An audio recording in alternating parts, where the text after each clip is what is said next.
Good morning, everybody. Welcome back to the Nation Network. And today we're doing a little thing called Caw Wars. We haven't done one in a long, long time. Basically, I'm going to be building one, and we can just chat it up about anything going on in the world of professional wrestling.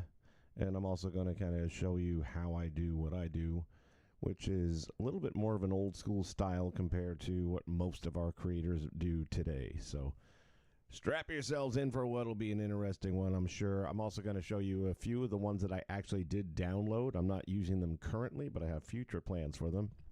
They don't fit into my... I take it back, one of them does, but the other ones do not currently fit into my IWF or XWF story. But like I said, in the future they will. William Weir's in the house. Juan Cordero's here. Welcome, both of you, this Sunday morning. Here in Central Florida, the northern part of the state is already dealing with some pretty intense weather activity, a lot of tornado threats, and lately, we actually had one that was on the ground for 4 minutes, not that far from where I'm at, within probably 35 minutes. And for a tornado to be on the ground for 4 minutes is unheard of. But it didn't kill anyone, which that in itself was amazing because it destroyed one house in particular. But again, no fatalities or anything like that with that one, so yay for that. But this thing's supposed to be kicking up. Like I said, North Florida's already starting to feel it, and it'll be moving through the state. Probably, the worst of it should be done, and any threats to Central Florida should be done by 5 o'clock, give or take, 5, 6 o'clock. That all said, I'm keeping an eye on the weather a little bit, and who knows if power may go out. I don't expect to be streaming for 5 hours, but you just never know what's going to happen around here. The one thing about Florida, they'll tell you all the time, if you don't like the weather, give it 10 minutes. That's how quickly it changes around here. So, all right, let's jump into what we're doing today. So I told you I do mine a little bit different than the way 90% of our folks out there do it. Now, I will sometimes import a logo or something like that, depending how identifying it is. In other words, if somebody's got, let's say I was making an Ultimate Warrior because they didn't have one in the game, okay? And that's another thing, too. I generally will not make anything that's already in the game, or if it's going to be coming as part of DLC, I'll just wait it out. So let's say I was going to make an Ultimate Warrior. I would probably want to get that little paint design that went on his chest for WrestleMania. I think it was 6 with Hogan, if I'm not mistaken. And I'm also fielding calls from work because we have a scheduled outdoor event this afternoon, which I think if they have half a brain, they're canceling that. But we'll see. Half a brain's hard to find nowadays. Anyway, let me show you guys. So here's the reference material that we're going to be using, and it's always about the face for me. I want to get the face as accurate as possible. So that's Lance Von Erich. I do have a need for him, and I know that's the least likely Von Erich, but I don't think I don't even know that I did a Lance Von Erich when I did my WCCW show, like 3 years ago. I'd have to double check on that now, or maybe one of you guys knows. But I don't know that I didn't leave Lance out. I know I had obviously Kerry and Mike and David, but I don't know that I did Lance. I feel like I didn't. Anyway, we're going to be doing them because I do have a need. So I'll use those 2 photographs right there as reference material.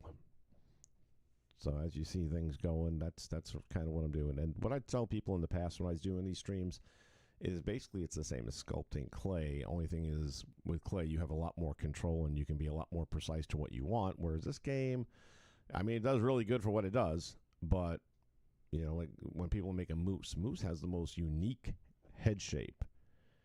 And like his forehead particularly is very predominant in a way that the game can't make it, really. They really can't capture it in the creation mode.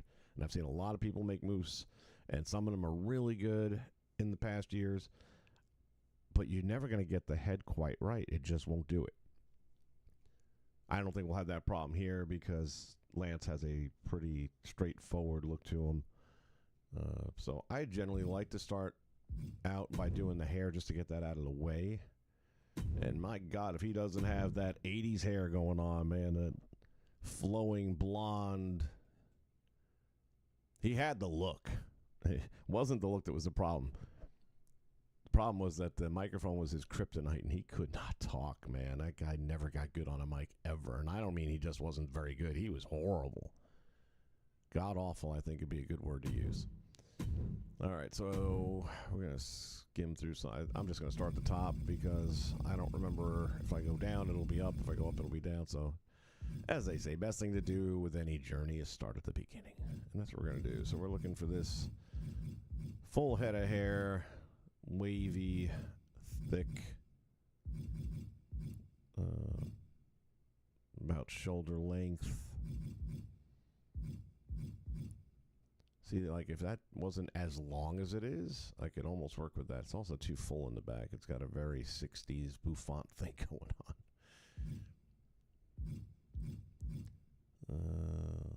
No. What do we got here? See, again, if it wasn't so long, it could possibly work with that.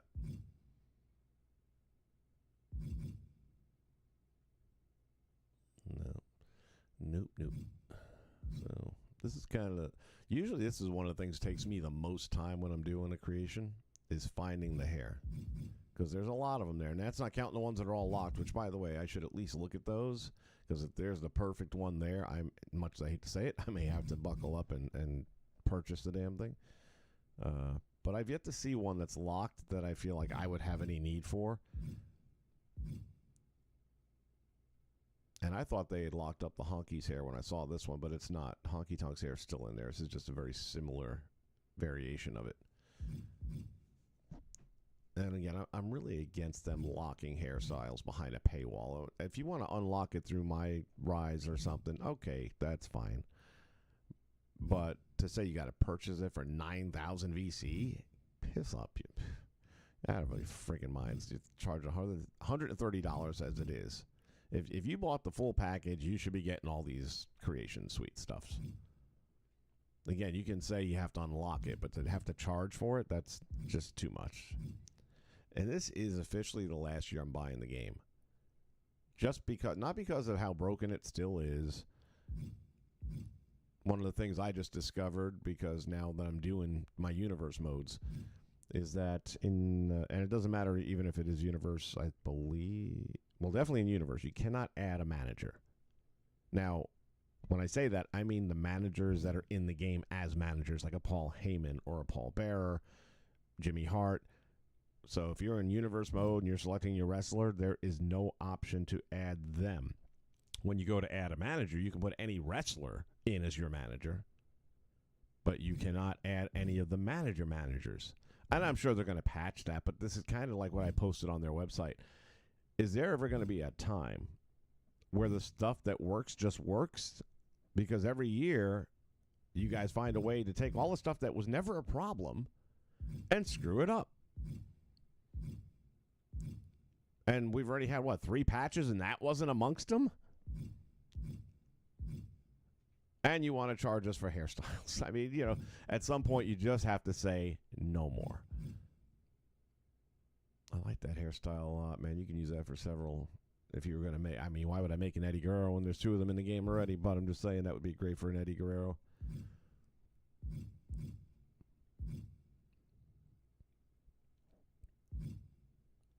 Damn it, Lance, why you got to have such good hair? Because they don't have it here.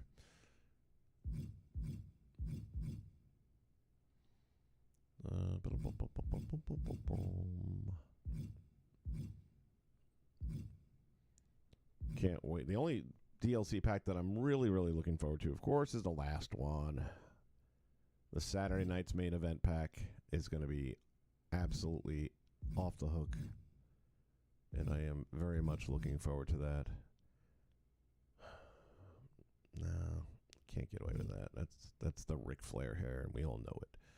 And that's the other problem, too. If you have a hairstyle that's really, like, you can use it for Jim Powers if you were making a Jim Powers, and that would be okay. But we would definitely be taking a lot of artistic freedoms and using that for Lance. Damn it, man. There's got to be... So far, this is the best option, but it's not really good. We'll just keep that in mind, though. In case, no, actually, you know what? We'll select it now. This way I don't have to go back if I don't find anything better. But I'm sure I will find something better. Please let there be something better. Chrome Dome section.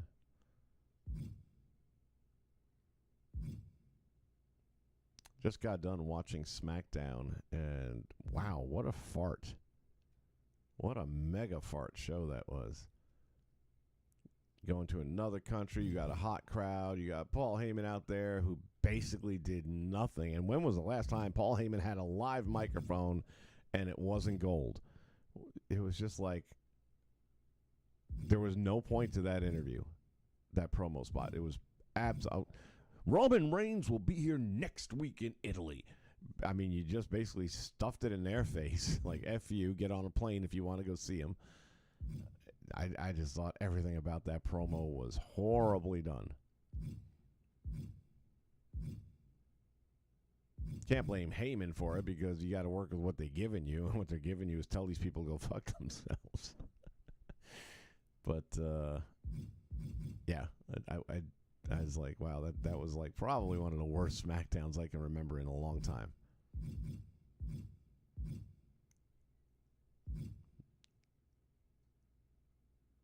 One of those classic moments where it's like, okay, move along, nothing to see here. There was definitely nothing to see here. All right, I think if we're going to find a better hairstyle, it's going to be coming up pretty soon because we're already past the midway point number 1. And I feel like we're kind of getting into that section here where we might get lucky.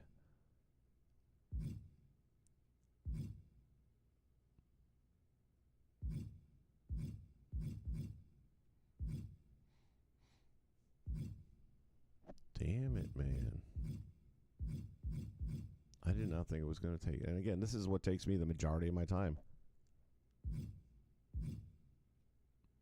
See if this one ponytailed out. We might have some potential to work with that. That's Jericho. Damn.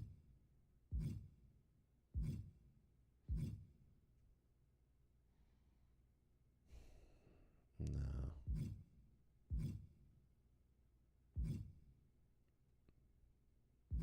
And there's the Honky's hair, so that's still there. Of course, you have Honky Tonk in the game, so you don't even need to worry about that, but just saying. You got what I refer to as Tully Blanchard hair, because I use that hairstyle anytime I ever... I downloaded a... Well, we'll see later when I do the DLC stuff. But downloaded someone's Tully Blanchard and Arn Anderson. And when we look at it, got to keep in mind I've already done some work to them myself. So most of it was just, in Tully's case, I think just changing the hair, and I probably reshaped the head so far as height and width a little bit, but nothing much other than that. And with Arn Anderson, he had too much body hair, like on the arms and stuff was too distracting, I guess is the word I would use, so I took that off. But for the most part, they're pretty much the way you would download them. This is a real surprise that I'm not finding anything. Oh, I'm trying to remember who the dude was that had similar hair to that in real life.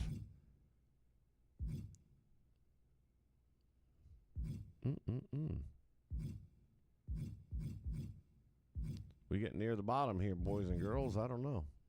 Oh, wait. Well, what do we got here? No. It's better than the other alternative. So for now, that's the new lead runner right there. Let's see. Wait.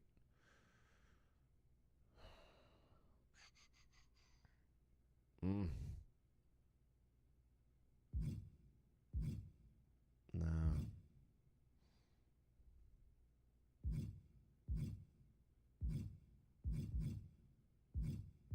Man, I am very, very surprised. Too long. Otherwise, I could have worked with that a little bit.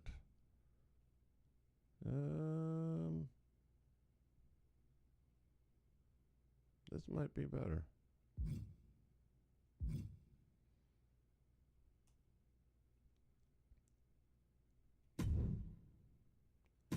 That's probably the one that we're going to settle on, I think. I'm not imagining there'd be another one coming up any better than that. See if I was doing... I was going to say if I was doing Mike, that would work, but I don't even know that I like that for Mike.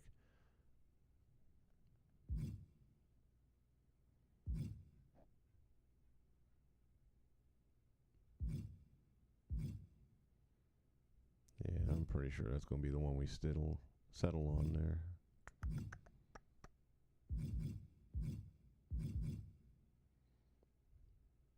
The Red Rooster. That poor guy never did get to live that down. Never understood that, man. Terry Taylor was such a great... I mean, put him in your mid-card anywhere you want. He'll have a good match with anyone you want as Terry Taylor. You know, you could have put, like, the Glorious gimmick or something like that on him, you know, back in the day even, and just made him... Because back then, when he was doing the Rooster thing, I don't think Flair was here yet. So you could have had him have almost like a Flair type, you know, the big robes, which he kind of... Well, he had the jacket. But you could put him in some nice robes and present him properly like you did with Bobby Roode. And you'd have had a solid worker that could, you know, fill out your mid-card, get guys over. Could he gave him an Intercontinental title run, would have been totally believable. And instead, you're relegated into the absolutely... I mean, it's like you're wasting the talent. We're not talking about a Duke the Dumpster Drozy, you know, TL Hopper kind of thing where, you know, all show, no go. Terry Taylor could wrestle and still had plenty in the tank back then. And he could put on a great wrestling match, but man, dropped the ball and then kicked it down the street they did. All right, so we have now settled on the hair. So let's get back into this. Go to our color scheme. And he's got a very light brown, depending on which picture you want to look at, to darky yellow. So what I'm going to do here is start, as I often do, right about there. And then we'll kind of get into the coloring a little bit. And then it's just figuring out how much do we fade, how much do we add tone and color. And I start there, I think, is our base. Now, I haven't done a lot of dyeing hair with this year's creations just because I was trying to get a roster put together in a reasonable amount of time. But his hair is such a big part of his look that I almost feel like there's no way to do it right without doing it.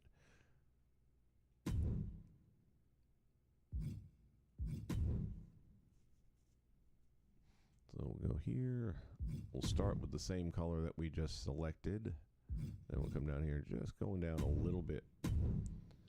Just enough to get some shadows and stuff. And then I usually like to take a pretty big brush and go over it this way. And that'll give us some highlights and stuff like that. And then we're going to just kind of slowly but surely mix all this in. We're going to do several different rounds of this so that you get these textures and shadows and stuff. I know other guys have done it different ways, and this is just the way I tend to do. And I'm usually pretty good with the results I get. I'm happy with them. I know a lot of guys like to kind of tap the button, and I do that periodically, but I'll also take a lot of big brush strokes.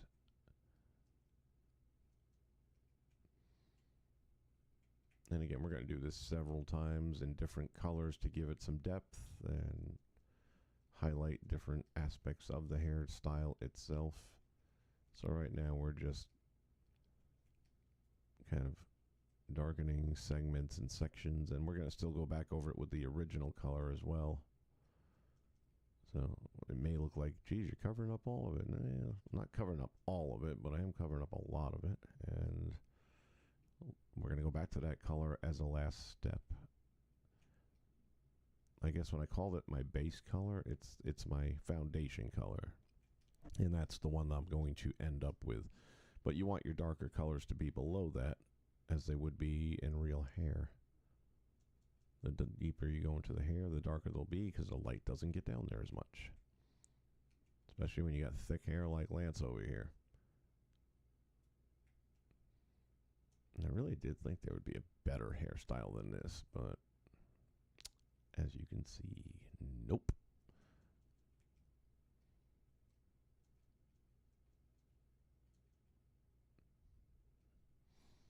All right, so that's wave one. Now let's go back in here. I'm going to go just a little bit darker again, and this time we're going to start doing some of the highlights Closer you go, the smaller the rectangle now becomes, and then you can, of course, make it larger. So we're going to get these shadowy areas here where the hair kind of flips up and creates that undertone. And it'll help add a 3D-ish effect to the hairline. And I generally do that near the base where the hair meets the top of your scalp. And then I may do it again here under the shadowy areas where it would cast a bit of a shadow. And just subtle. I'm not going to go crazy with this. Also keeping in mind that you really won't see a lot of this during the game because the camera angles are generally further away. And this small detail will never be seen from that distance. That said, with the new camera cuts and things you can do with it, I do like to get in close a little bit during matches and see facial expressions because they've done a decent job with that, and feels like a shame to lose that, as that's part of the story, really. Okay, so now we got that little shadow going there. Might have been able to go a little darker, but that's good for now. We're going to go back to our original color here.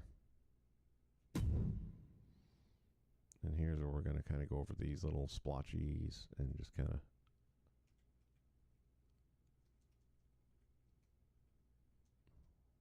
get them to more or less blend out. At least that's the plan. Let's go a little bit bigger. There it goes. There it goes. And now that's going to kind of... And this is where I do more of the tapping effect when I'm doing the hair dye.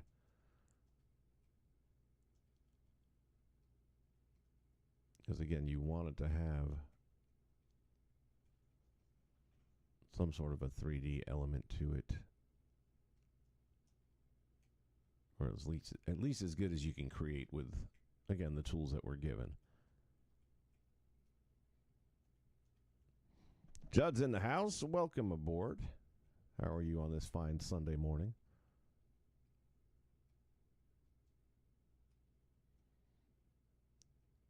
You know, with no music in the background, I feel like it's... What was the dude's name? Gosh damn it. How am I forgetting his name? Bob Ross. I feel like it's a Bob Ross painting show. And we're going to make some happy trees over here.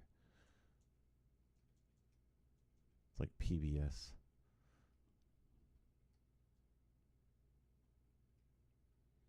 And again, I don't want to overdo it. I just want to take those little linears and kind of blur them out a little bit.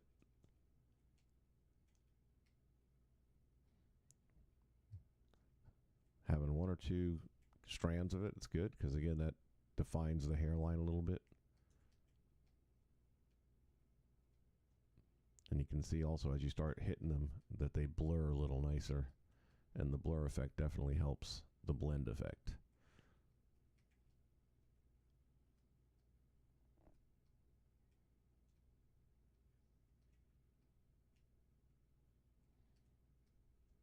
There we go.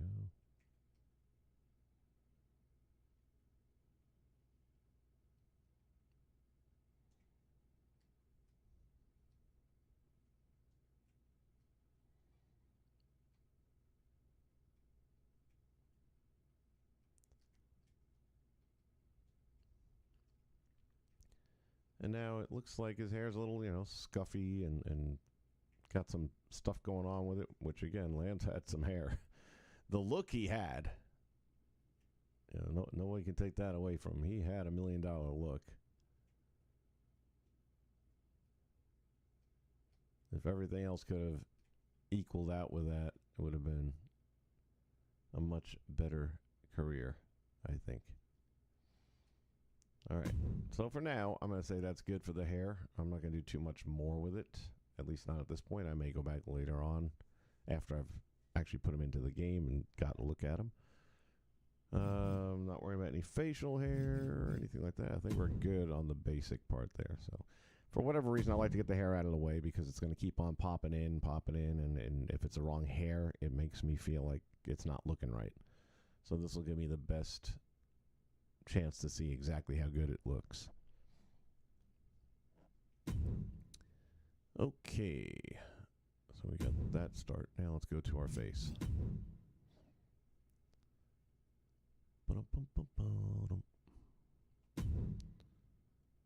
These templates are a time saver and really give you some good places to start. From the Rob Van Dam I did for IWF, which is Rob Von Dam, because that's what he went by early on, even though it was still spelled the same way. It was pronounced differently. I use this face for. Now, you might look at that and go, what? But now look at this face, and then look at the Rob Von Dam I have for IWGP, or IWF rather. And yeah, it was the right structure to start from. So again, I'm looking at those two photographs that I put up on the screen a little while ago. I'll put them up again. And these are my reference material right here. This is what I'm basing everything on this build off of when it comes to the face. Right now, that's not a bad starting point, but let me just, skim through everything before I make any final decisions. That's actually not bad either. The nose I think we can pull that out where it'll look, because he's got a great profile. I mean, he's reminding me of Ted McGinley from like Happy Days and whatchamacallit there, Al Bundy. The Darcy guy next door. Can't remember the show's name now. Married with Children. There we go. Can't believe I could forget that, man. I love that fucking show. One of the greatest shows of all time, hands down. If you're talking about sitcom television, all-time greatest shows, you got All in the Family. You've definitely got Married with Children. You can make an argument for Happy Days. Friends, Seinfeld, and Cheers. I mean, that's like, those are your Mount Rushmores.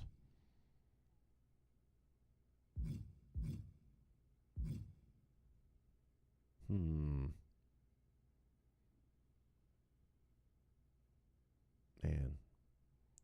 So obviously this guy is set up as an Asian wrestler, but we can make the tweaks and changes. I don't know. I'm still leaning towards the other one, but let me keep going here. So this one's got the nose and everything down, but to bring that jaw out properly might not work so well. He has got a very prominent jawline. This isn't bad either, really.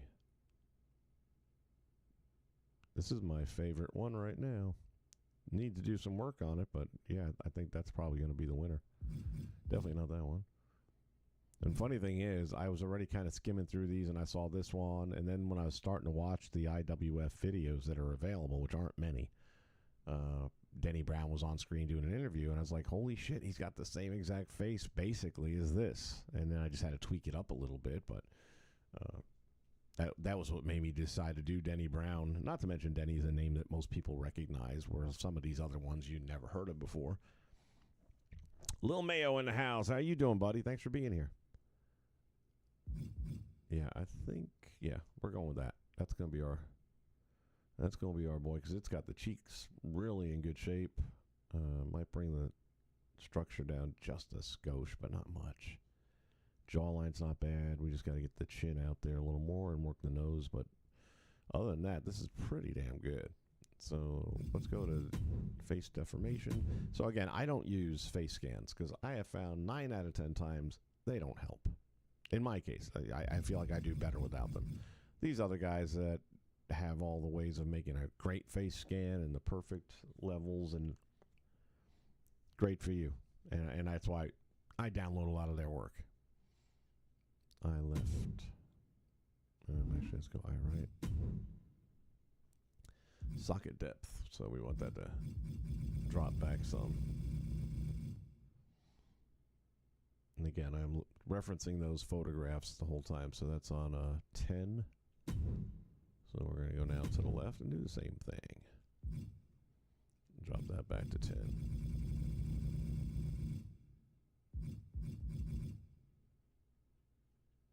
Come on. Come on. There you go. So we got that looking all right. The nose. Let's see.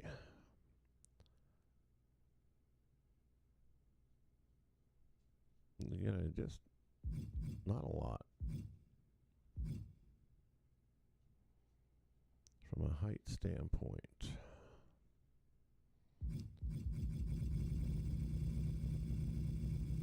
Oh, going the wrong way. Yeah, I guess that makes sense. Lower.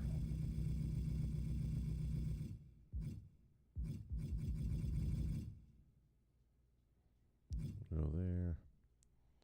From a depth.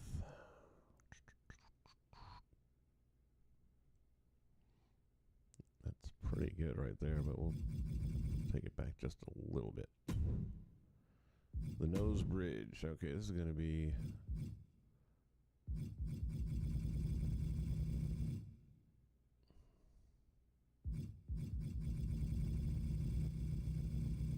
That's better. And now you don't have that bump.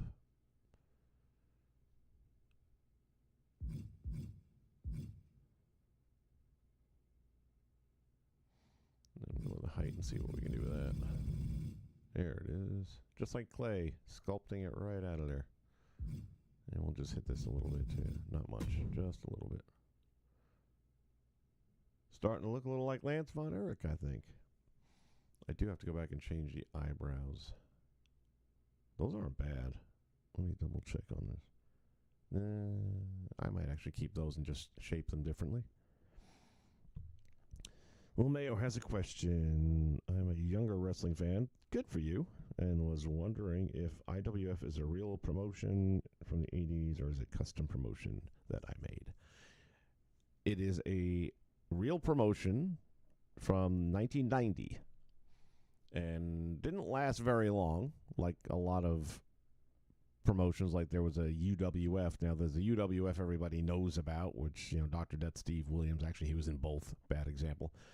There's one that was run by Bill Watts, which had names like Ted DiBiase, Magnum TA, One Man Gang, the list goes on and on and on, and had amazing product. I mean, some of the best wrestling you will ever see anywhere from any time frame.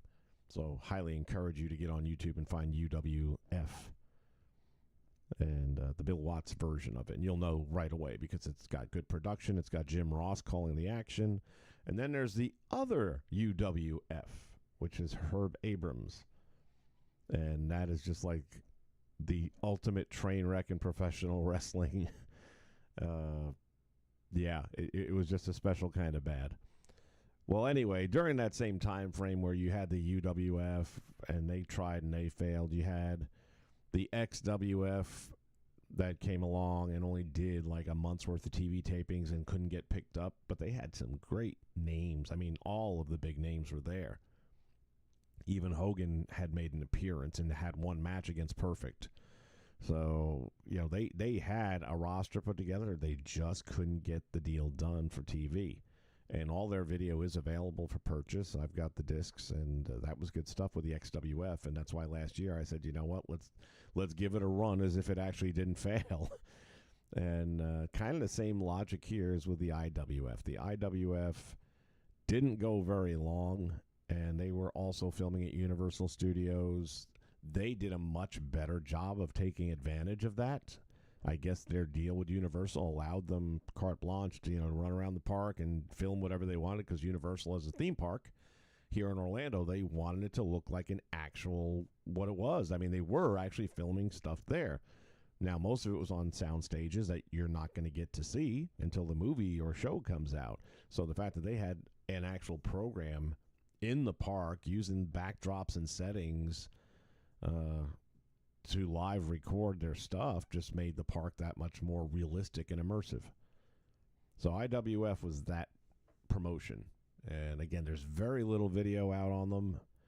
Don't know why. It's run by Eddie Mansfield, or was run by Eddie Mansfield. And Eddie is known famously from the 1980s 2020 hit piece on professional wrestling where John Stossel famously got smacked silly by Dr. Death David Schultz for saying, I think wrestling's fake. You don't say that in 1984 to David Schultz. You just don't do that. And Schultz beat the shit out of that little boy. He smacked him senseless. But Eddie Mansfield was a big part of that 2020 thing because he was showing John Stossel the business back when it was still real and kayfabe was still alive. So that was a big deal. I mean, he showed him everything right down to the blading, and they did all of it on TV, and he actually had a small match with John Stossel, so he's letting Stossel slam him and hip toss him, and really just, boy, oh boy. So Eddie Mansfield was blackballed from wrestling at that point in time, and then years later he decided to start his own promotion, and that's the IWF, which really wasn't bad. Even to this day, I wish I could get good video of it instead of the crap that's left over right now, which is just very hard to watch a lot of it. But, man, I got to try and track Eddie down and see if he'd maybe come on and do an interview or something, because I would love to know what's up with the tape library, man. Digitize that. There's a base of people that would want that. All right, let's get back into this. But that's to answer your question. It did exist, and all of these wrestlers did exist. Some of them you know maybe by different names. Like I have the Long Riders. Well, the Long Riders, most of us know as Wild Bill and Scott Irwin from the AWA in Monks, Texas, and other places. So they had no problem just stealing that name, and they put it on, what was it, Chet Colt and Kip Winchester, which are Billy and Bart Gunn later on in years. So this was them in their early days. Same thing with Rob Van Dam. That was Rob Van Dam when he was like 20 years old. He was still a kid. He was wrestling barefoot at that time and had his karate gimmick. All right, the tip of the nose. Let me get a look at this.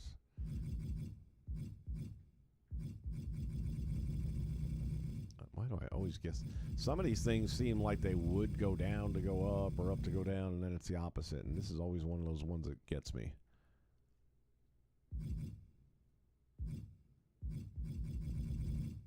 Here we go.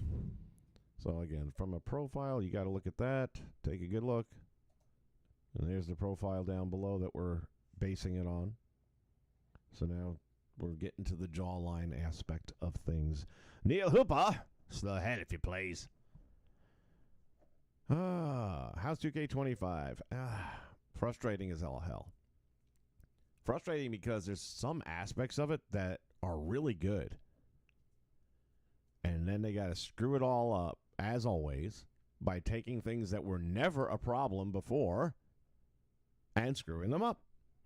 So I was mentioning earlier in the stream, in Universe Mode specifically, I wanted to add, let's say, any manager. Okay, I wanted Albano to be the manager of a tag team. You cannot add any of the managers in Universe Mode.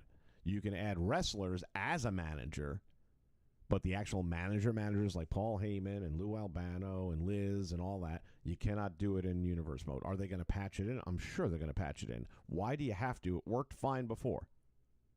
What are you guys doing to every year break the shit that wasn't broken? It takes away from the things you've done right. Even with this mode, you've kind of got everything still there, but you hit it.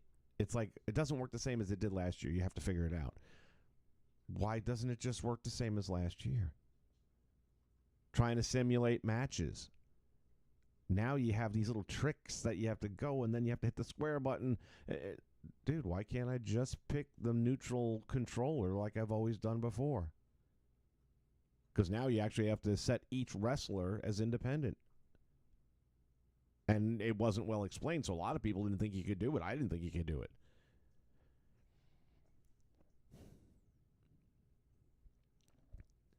Is Coco Beware in this? My dad told me when he was younger he saw him and Atlas at a lot of shows.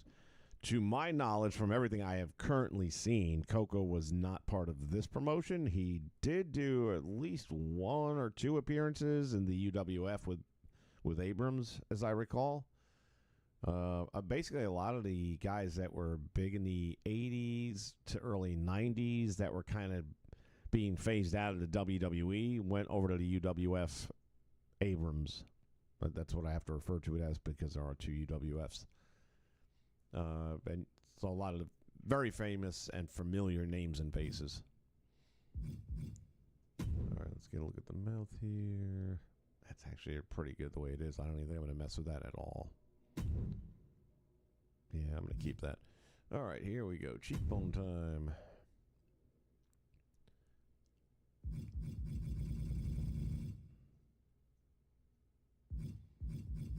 The flashing white is kind of distracting. I wish it would just be there until you start adjusting it and then go away. Because it really does make it difficult.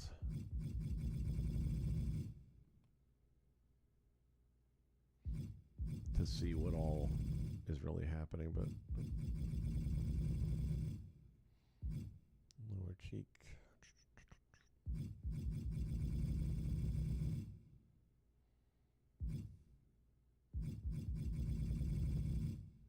We'll go about there. And then the actual cheek, so far as the meat on the bone, I think we're going to leave it right where it is.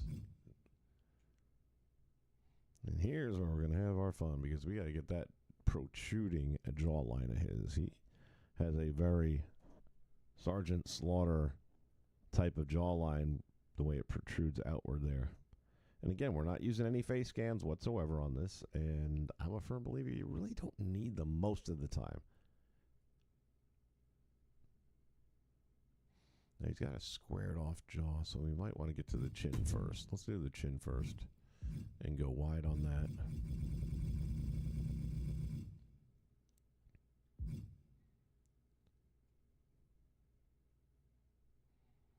And like I said, put that thing way out there like that.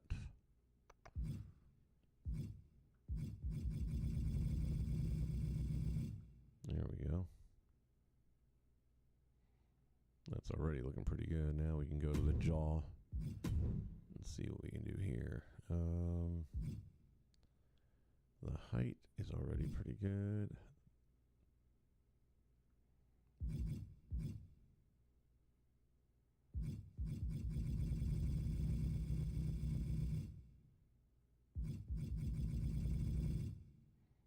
It's a little misleading when it says length. You would think forward backward length, but it's not. It's up down length.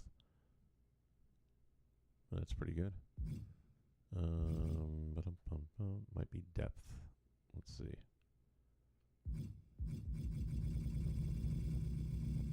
Nope.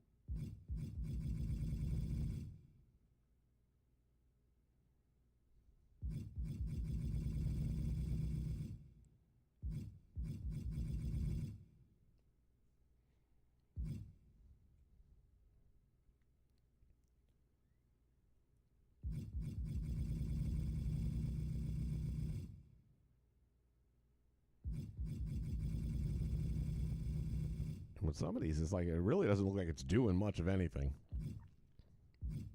Which again is why it's kind of distracting having that flashing white light all the time.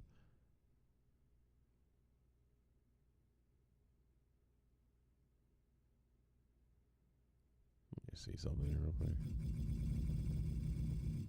Yeah, no.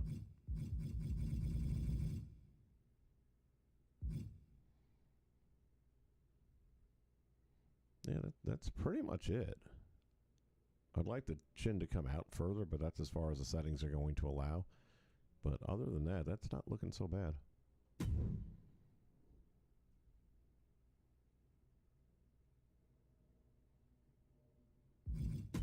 And with this is the back of the head section there. I always like to bring that down because the hair already kind of looks like the head is twice as large as it really is. And this just helps the hair not be so overwhelming.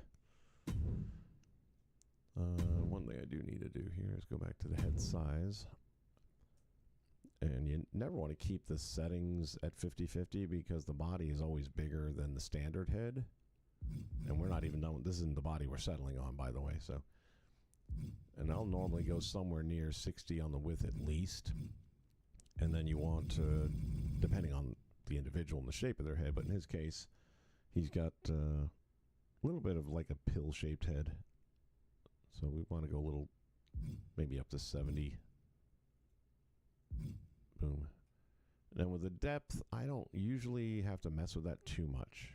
So I'm going to leave that alone for now. We might come back to it, might do something with it separately afterwards.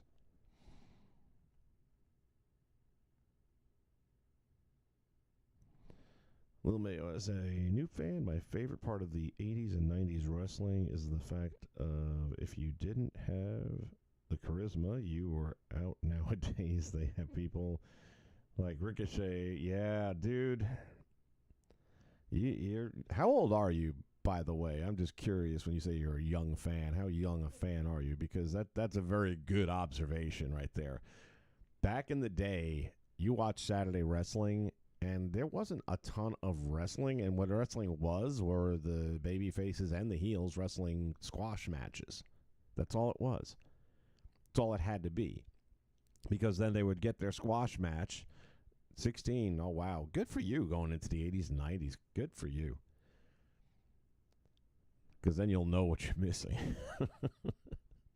And the best part is if you get into a run, like if you're on the network and you're watching, Superstars of Wrestling, you can watch episode after episode and binge it. You don't have to wait week after week like we did. And there's still days now where sometimes I'll do that. I'll go back and watch whatever promotion it is, and I'll watch their TV shows for several weeks leading up to their big event, and then I'll go watch the pay-per-view because now it's kind of fresh in my mind and why we're here. And if it was one of those ones, like when you get to that point in the 90s where Bret Hart's the champion and the leader of the Hart Foundation with Davey Boy and Brian Pillman and the Anvil and all that, and they're going to war with Austin and the Legion of Doom, and that all leads to Canadian Stampede, the In Your House pay-per-view. Dude, that still to me is the best pay-per-view of all time. It was just white hot, and it was in Canada where the heels were the heroes because it was the Hart Foundation that were generally heels everywhere except for Canada. But to see the lead up to that pay-per-view is really important, and that night was amazing. It was truly magical. All right, so we got that done. Go to our regions now. I think what I want to do is just bring the eyebrows a little closer to the eyes. And that's literally all I can do is a little closer, so I can also bring the eyes up just a skosh. Not too much. And then it'll make me want to bring the nose up a little, and that'll bring up the mouth just a little bit. Liking it very much. All right, let's go back here. I'm going to drop the corner down a little bit lower.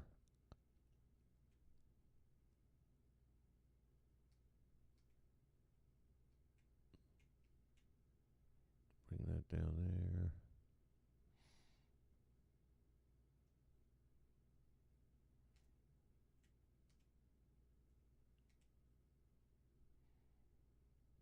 I'm good with that for the eyes. So we're pretty close to done with the hard part of this one. Bounce over here. Facial parts. So again, he was a baby face. He was very young. Not going to put a lot of wrinkles on the forehead kind of stuff. Might do something simplistic if I can find something simplistic. And quite honestly, these wrinkles don't even show up very well at all to begin with, so I guess we could do that.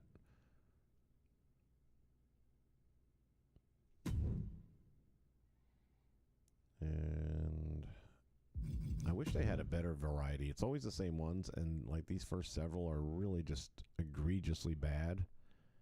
Even if you fade them down a lot, they don't really work for most wrestlers that I know. I would like to have just the lower cheek part going to the lips and not all that extra activity going on. Which this one kind of has that, but then it's not a good placement really, but probably going to be the one I settle on. Let me see.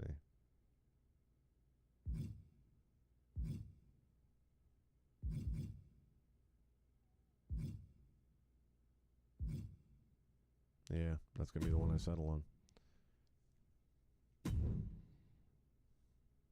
And then the chin I think it's this one here, right?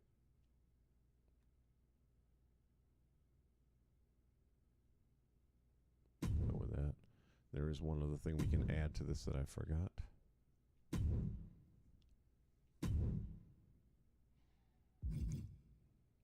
Go to your face textures. I could have done that earlier, but either way, it'll still work. And there's a couple of these that do a nice job of highlighting the chin, which he's got, like I said, a pretty strong jawline, chin line. Yeah, this is the one I would say. Also gives him a little bit of that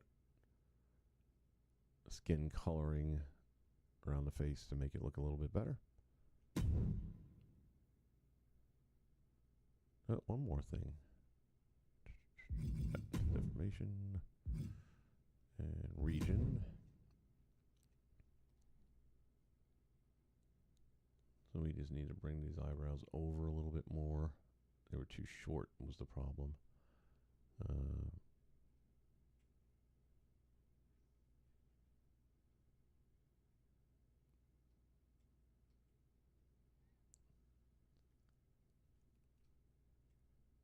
Same thing with this one. Bring it over.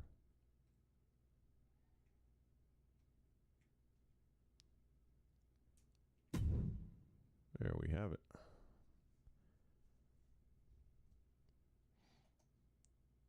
So again, based off of those two photographs and what I have to work with in the game, we have this. Let's go turn them a little bit more like this other photograph, and pretty close. Considering we're not using any, face scans or anything like that, and considering that the hair kind of doesn't really exist properly. Now, that red rooster hair would be perfect if it didn't have the stupid red rooster thing going on. Why they still, to this point in time, haven't fixed that? Have one with it, have one without it, because that's 80s hair, and like you see, it could be used on so many different wrestlers. You could do a Terry Taylor when he's not the rooster. You could do a Lance Von Erich, and there's a whole host of other guys that you could use it on as well.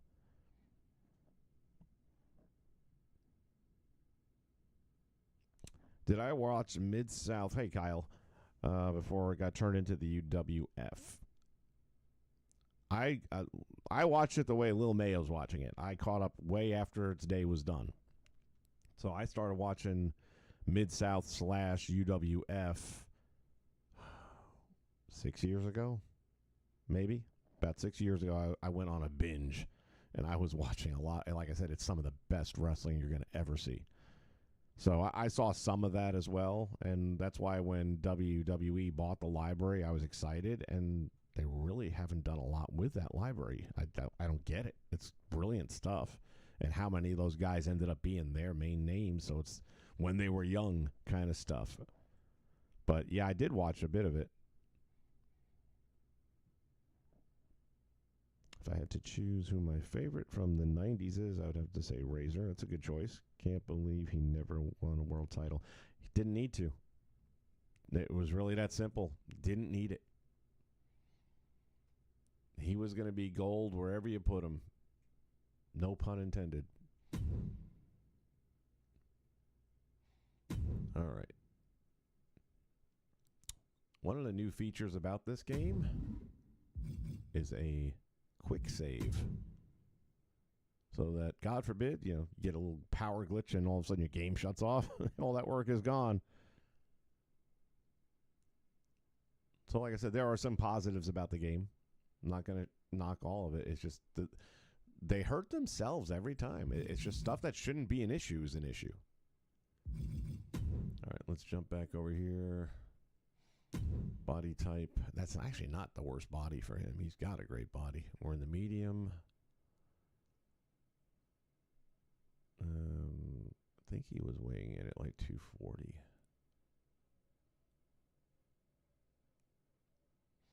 And he had to be at least 6 foot. We'll say close to 6'1".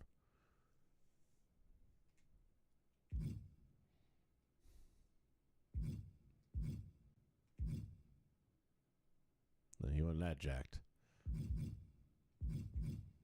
So far, that's the winner right there. Oh, wait, we have more up top. Sorry, keep going.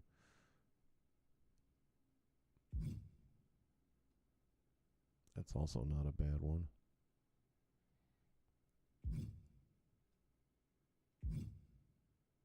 That's not a bad one.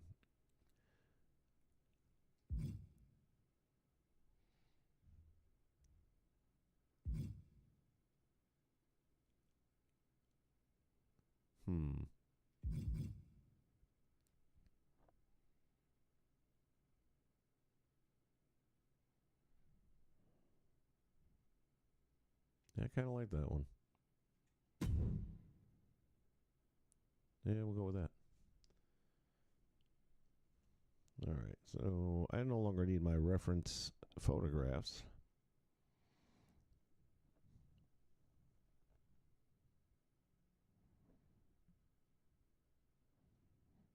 Oh, yeah, I mean, and that's the thing about Razor. He could do that.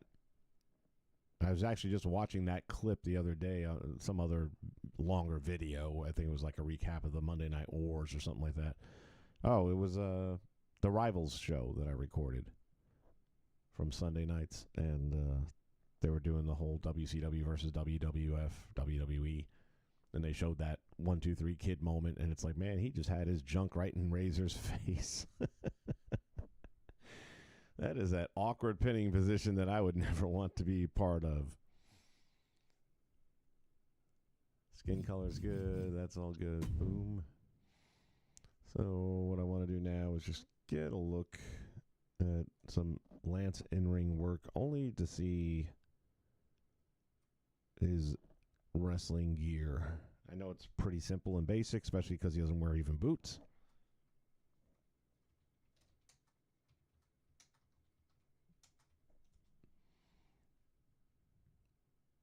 Wow, and the first one that comes up is him against the Possessor, which is an IWF match, I believe.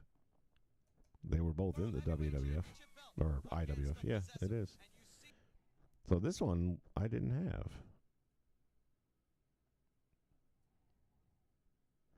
I gotta save this match. Hold on a minute. Save.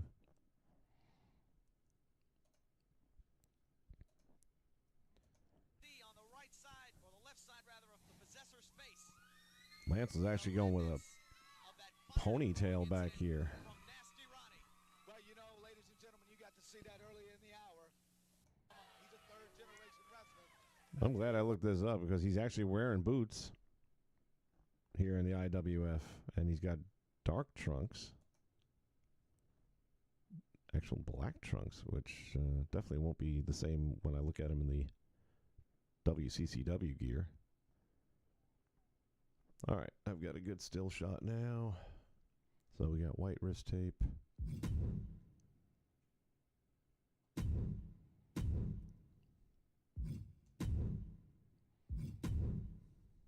This is what goes into making one of these. No elbow pads. Go with the generic.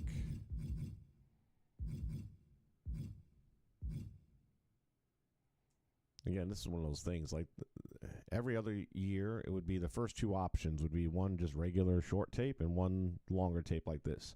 And this year they went and moved them all over the place. You got to do a little bit of digging to find the short tape. It's not, it should be one of your first two options because those are the most common, right? And they've always been the first two options until this year. I think that's what I was looking for. Change our color.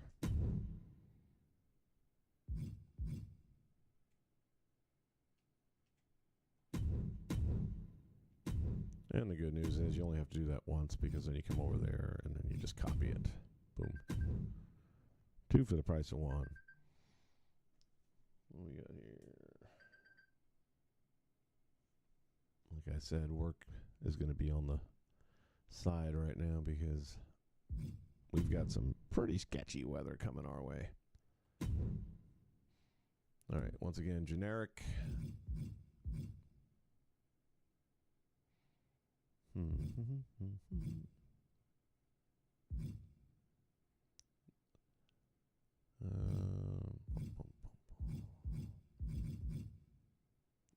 That might work.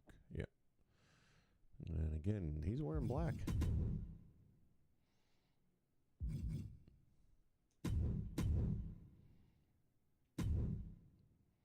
Then we get to our knee pads, and those are white. Again, generic. I find it just saves a lot of time and energy.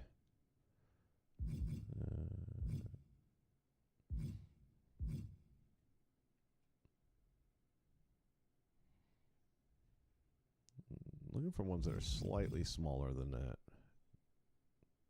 Kind of like this. I'm going to keep looking a little further, though. Yeah, I think that'll work. Go to our color. And the same thing, just go down here and copy. Oops, it's already there. And then last but not least, the boots, which are traditional mid-calf wrestling boots in white.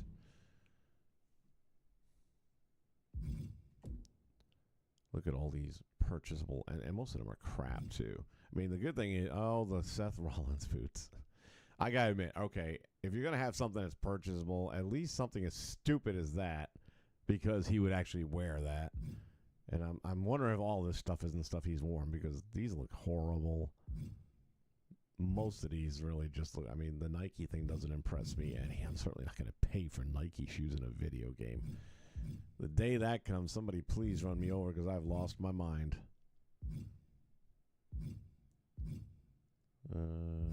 So let's go with generic didn't work. Well, let's go this way. From the bottom up. Maybe that'll provide us with something a little better option-wise. That's close.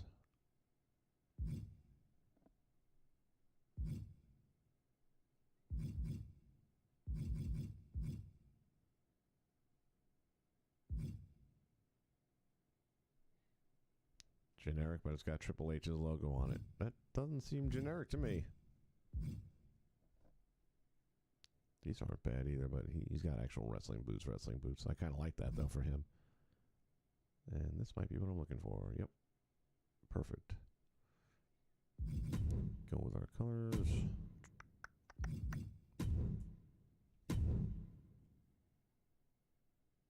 I kind of like the off gray.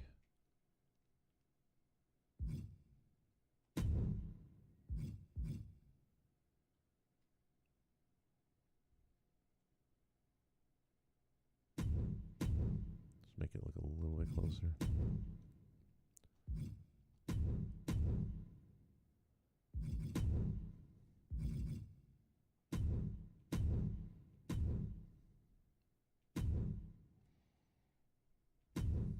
Boom. So that's going to be one attire. Then I'm going to probably do them in a separate attire from WCCW.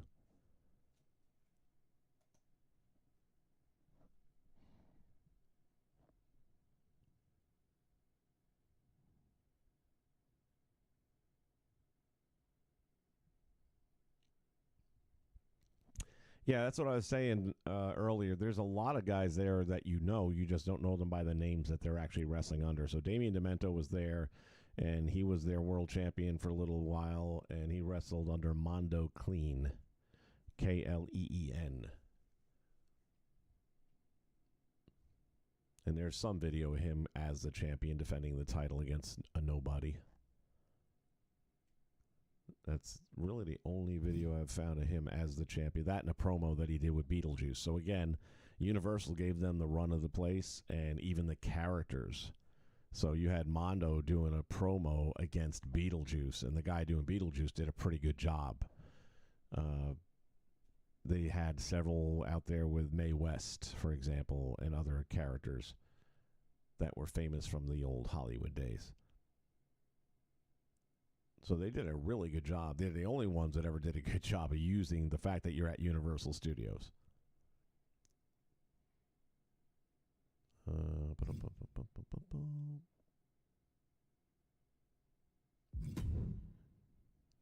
need that.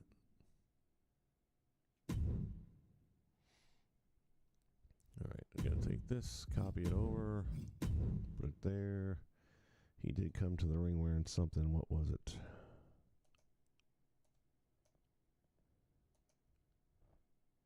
World Heavyweight Championship belt against the possessor. Looks like it's just a jacket. Yeah, just a... And the color is pretty crappy. It's so old, so it's hard to tell what color jacket, but it looked red. So we will go in here and give him a red jacket.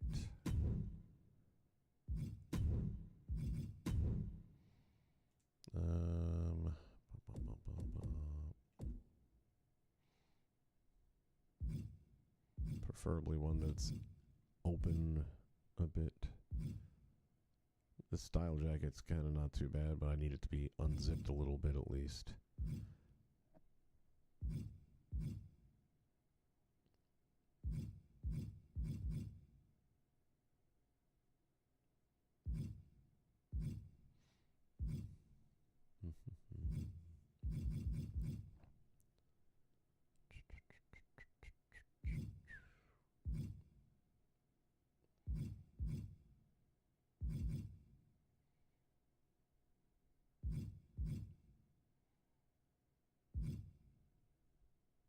Really looking forward to seeing how Tito Santana comes out. If you're watching 80s and 90s, buddy, let me tell you right now, you have got to watch everything you can on the entire feud between Tito Santana and Greg Valentine for the Intercontinental title in the 80s. The best feud of all time, bar none. It was perfect storytelling right up to their very last match to end it, and it lasted over a year. Santana had a legitimate knee injury. They wrote it in. They did the video of him going under the knife and the rehabbing. I mean, back then we thought it was legit. Like Valentine put the figure 4 on him and legit hurt him. So he had all the heat in the world.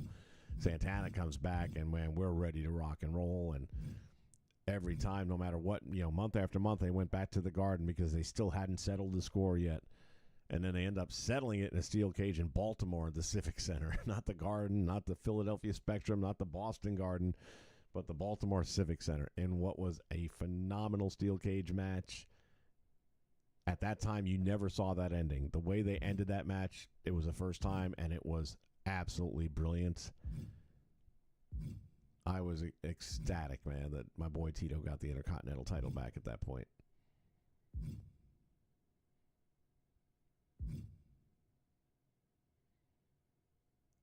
This is doable. I don't really need the towel so much, but we'll see if there's anything else that works.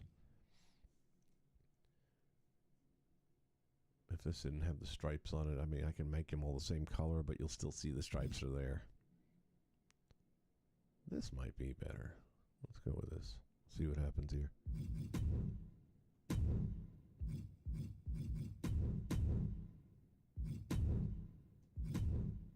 Yeah, as I say, this will blend.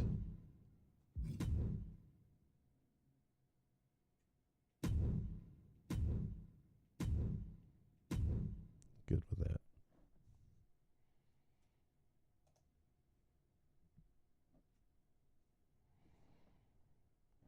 Neil Hooper. There's no way I'm paying for Nike trainers and a damn video game. So glad I passed this game by because it's pure cash grab. Well, is it? Because who's buying the Nike? Everyone I talk to is not spending any money on the island. Or if you pre-purchase like I did and you have all this VC, and when I say all, it seems like 115,000 VCs a lot. But to unlock one hairstyle is 9,000, so it ain't that much. And I'm really just saving mine for any purchasable Persona cards. That's like the only thing I would spend it on. I have to be getting something for it that I can actually play in the game. But I don't see anyone. I've yet to talk to the single person. I'm sure somebody is. But, we were talking about UWF under Herb Abrams, and he did do a pay-per-view. Only 60 people bought it, so he made no money.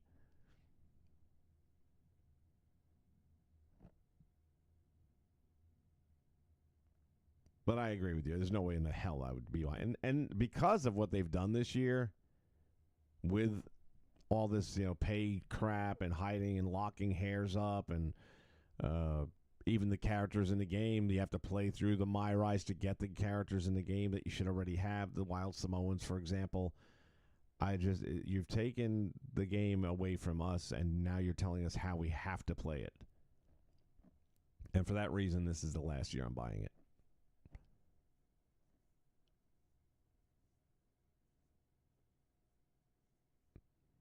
Yeah, Neil, a lot of people are kind of in the same boat. I hear a lot of people saying they're just going to stick with 24. Miracle, how you doing? I'd be curious to know what the sales are in the first week now, including launch day, compared to expectations.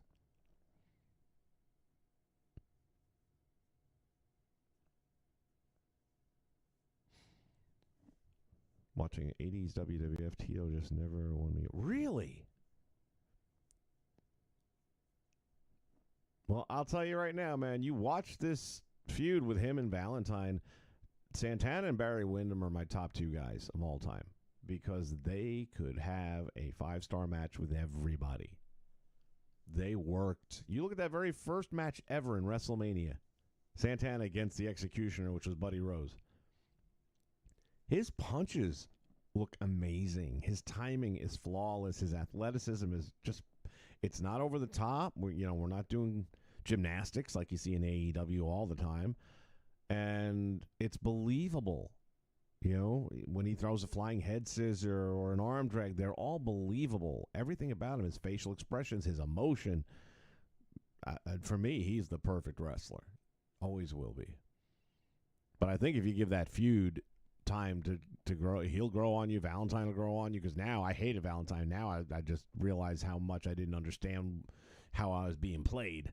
So Valentine is genius just as much, and had a different wrestling style, but also amazing.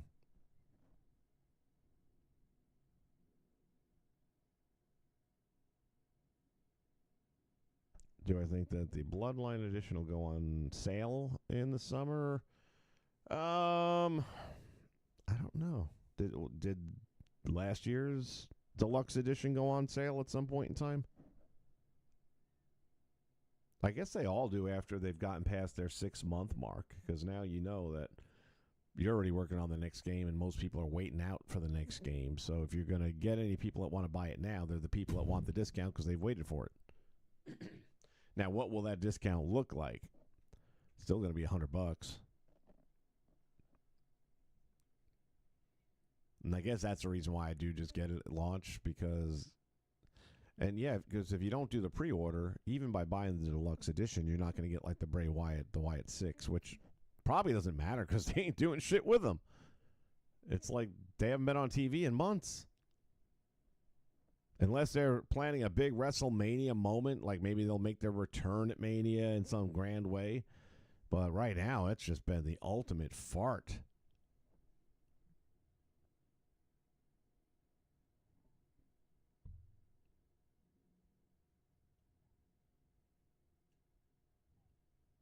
Savage was great, no doubt about it. And again, him and Santana for the Intercontinental title.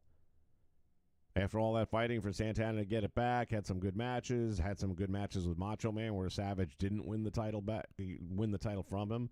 And then it was in the Boston Garden that Santana got hit with a foreign object and Savage stole the title, and I'm back to being pissed off again. But again, it's Santana's a common denominator. It's like he's got phenomenal matches. That's why the Intercontinental title's always been the Workers' Championship belt. And that's why Santana had it for multiple runs, because he was always going to give you that match. Night in, night out. Never disappointed. But do yourself a favor and watch that feud. As many matches of it as you can get. It'd be great if you can timeline them so you watch them kind of in order. And just see how they kept on. Like they had a Madison Square Garden lumberjack match, and that's usually a blow-off match. At that point, the feud's over. And yet it still wasn't. And they found a unique way to make it still not over, which led up to that steel cage match. And again, I'll put that cage match up against any cage match in history. Even if you want to talk about Hell in the Cell and Mick Foley, granted, what Mick Foley did in that match is never going to be equaled. Just like Cody wrestling the Hell in a Cell with Seth Rollins with a torn pec. I mean, those are just superhuman things that normal people, and again, when people think to myself, you watch wrestling? Yeah, you know why? Because they don't go on strike every year. They don't demand more money every year. They play out their contract as it is, and then they negotiate. 90% of them, if you see them in an airport, are going to be cool. Even though they probably don't have to be because they're in a friggin' airport. Why are you bombarding them? But they, generally speaking, will sit there and they'll sign a few autographs and take some pictures, even though they're tired. Whereas NBA, NFL, NHL, it's like, fuck off, leave me alone. So, yeah, I'll watch wrestling any day because, and again, I always liken it to back when we had here in Orlando Shaq and Penny. And then Shaq went to California, and Penny went to, I forget where, San Antonio or Detroit or wherever he went, I forget, and didn't play because the shoes didn't fit right all of a sudden. And Nike's custom making him shoes. No, these still aren't good. These still don't feel good. Fuck you. You got these guys over here competing with torn pecs, and I mean, they're not competing, but they're performing with a torn pec.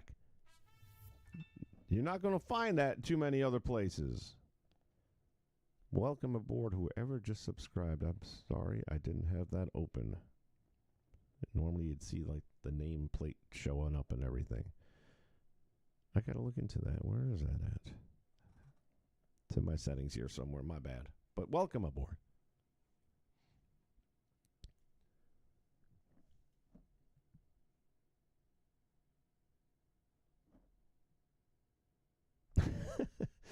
I love Jey Uso, but man is not a very good wrestler.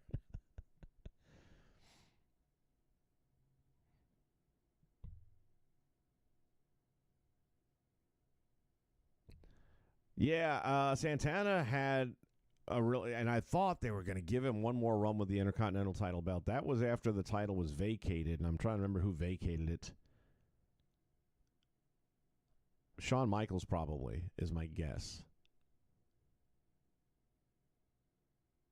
No, because then that was Dean Douglas and Razor Ramon did that little switcheroo there.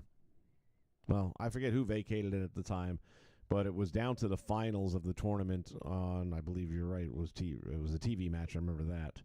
Was it Saturday night's main event, though, or was it?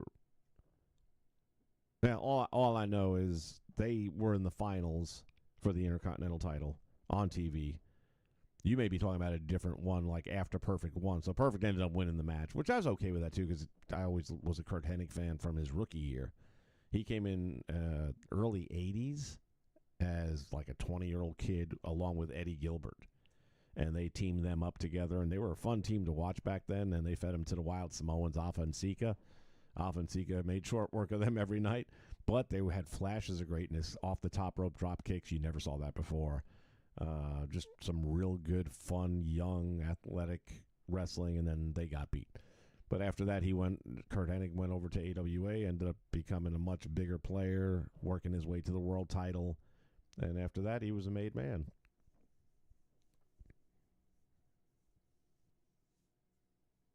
The Warrior, okay, so the Warrior won the world championship and vacated it, and that sounds about right for the time frame. Okay, yeah, that makes sense.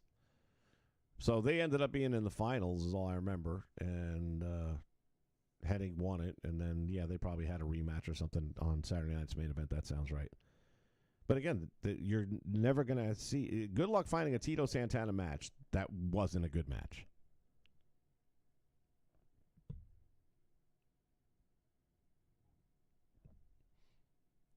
Yeah, that's what I was just thinking. After you said that, it made sense that it would have been vacated because he won the world title. Which is a whole other story. They didn't do him right with that. They took the belt off him way too soon, and all these stories about, he wasn't drawing. Bullshit, he wasn't drawing, man. I was there. The crowd was hot, and maybe we shouldn't have been so into him because in hindsight, was he a great wrestler? No, he was a energized guy. He was fun to watch. He had a body like a Greek god. The promos were ridiculous, but you couldn't help but watch them. And don't tell me he wasn't selling. He was selling pay-per-views and tickets. He was definitely selling. They say the same thing about Bret Hart. You know, they had to take the belt off him. Well, they kept it on him for a couple of years for a guy who wasn't selling tickets. They say about Shawn Michaels as well. Couldn't sell tickets. We were watching him. We were getting pay-per-views. They wouldn't have kept the belt on him if he wasn't. It's like when I hear people saying stuff like that, and I'm talking about people in the industry. That's like, how are you in the industry and stupid?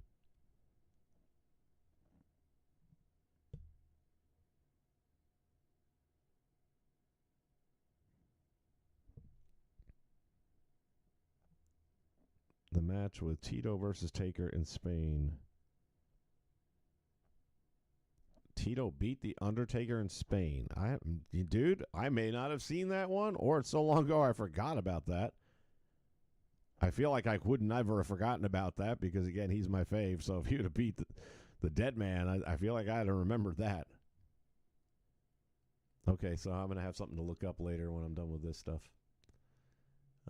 Parts, import parts. We're good with that. We're good with the appearance. Like I said, later on I'll add a second attire.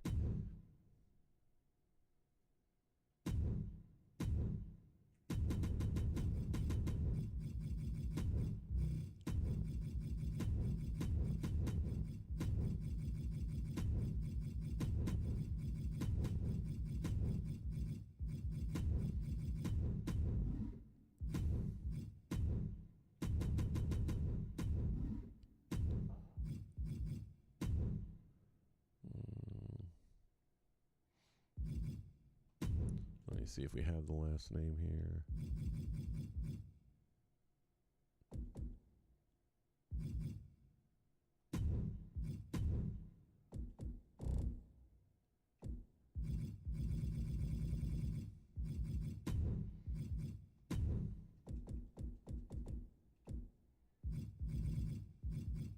Yeah, look at that. We got the name. I've been doing good with having the names in here for everything I've needed this year so far. All right. Oh, here's another thing that they've screwed up from every other game. So I generally like for my screen pose to be with them in their ring entrance attire. You can't do that. Ring entrance attire is not an option. It's just the slot in-game wrestling. Now, will they fix that? Hopefully. But as of right now, you can't do it. That's actually a good pose for him right there. I don't got to even do much with that. Let's just see how the face is looking. He's a smiley guy. Let's see if we can find a smile. Let's put a smile on that face.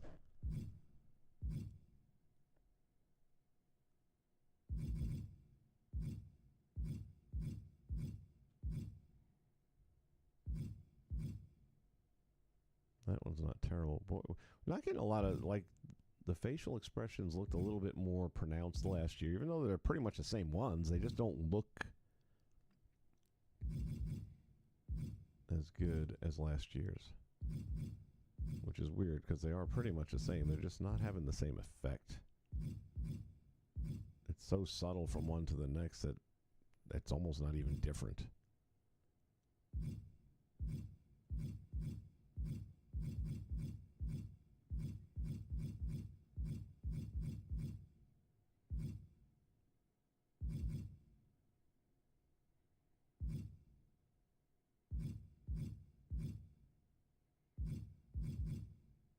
Yikes.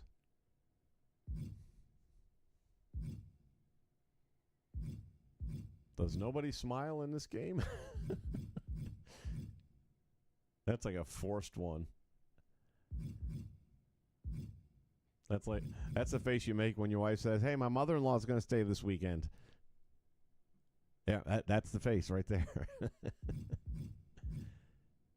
Or my mother's going to stay, so it's your mother-in-law.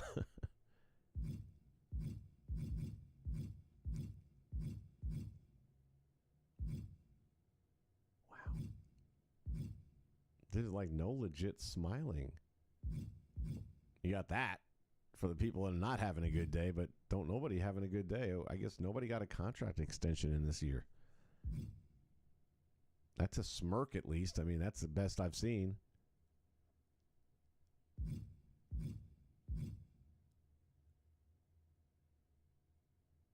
I'm just going to settle on that.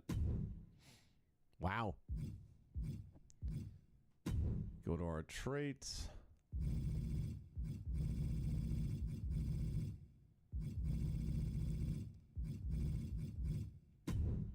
I don't get too wound up in that. We know he's going to do Texas. Oops. We'll see. I forget if he's from Denton or not. Announced from Denton anyway. New Era's in the house. Welcome.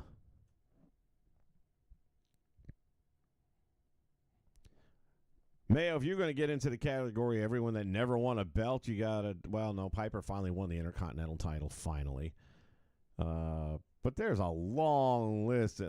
Orndorff didn't win a belt in the WWF. Superfly Jimmy Snuka didn't win a belt in the WWF. There's a long list of people, but again, what do they have in common? Don't need it. Would have been nice, but don't need it. Santana, he kind of needed it. Because as great as he was, that's what made him great. The matches were already solid, but the fact that he's able to win the Intercontinental title more than one time, he was a multiple-time tag team champion, it gave more legitimacy. Because he didn't have an overwhelming personality. He didn't have a Razor Ramon personality. He didn't have a Jake the Snake Roberts personality. You know, he couldn't cut those kind of promos. But his work was so good that it didn't matter. He cut a decent promo, good enough promo.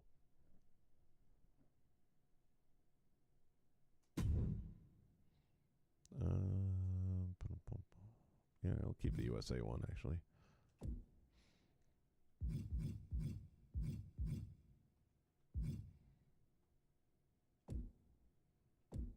Oh, what's this? Custom. I didn't know I had custom ones. I guess from when I downloaded these guys. I didn't bother, generally speaking.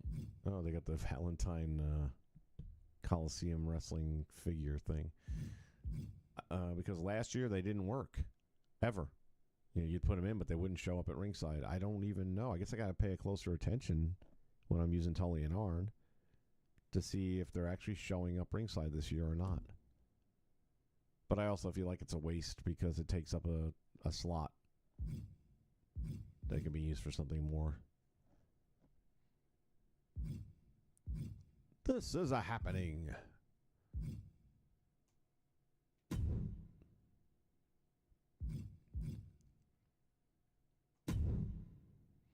So we already did the weight class, fighting style. We'll do statistics.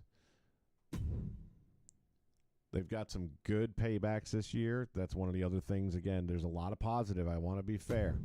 There's a lot of things positive about the game, which includes the fact that you can throw a fireball, you can throw the powder, hence Mr. Fuji-ish kind of thing. And the big one is now we have ref bumps where you could throw your opponent convincingly into a referee who will be down if you have your settings set right. They'll be down for a good 30 seconds, and you can take advantage of those 30 seconds. So those are big pluses. I've been hearing that the paparazzi's not working. I did put it on a couple of guys, but I haven't tried to execute it myself. But from what I hear, that's not happening yet. So I'm guessing the next patch will take care of that. But in this case, we got Lance, who's not going to do the low blow or the poison mist. I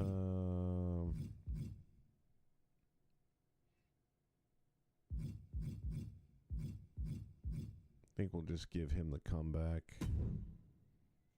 That's about it. And then let's go here. Those are fine. Running offense, we'll give him a little more of that. Aerial, we'll give him a little bit more of that.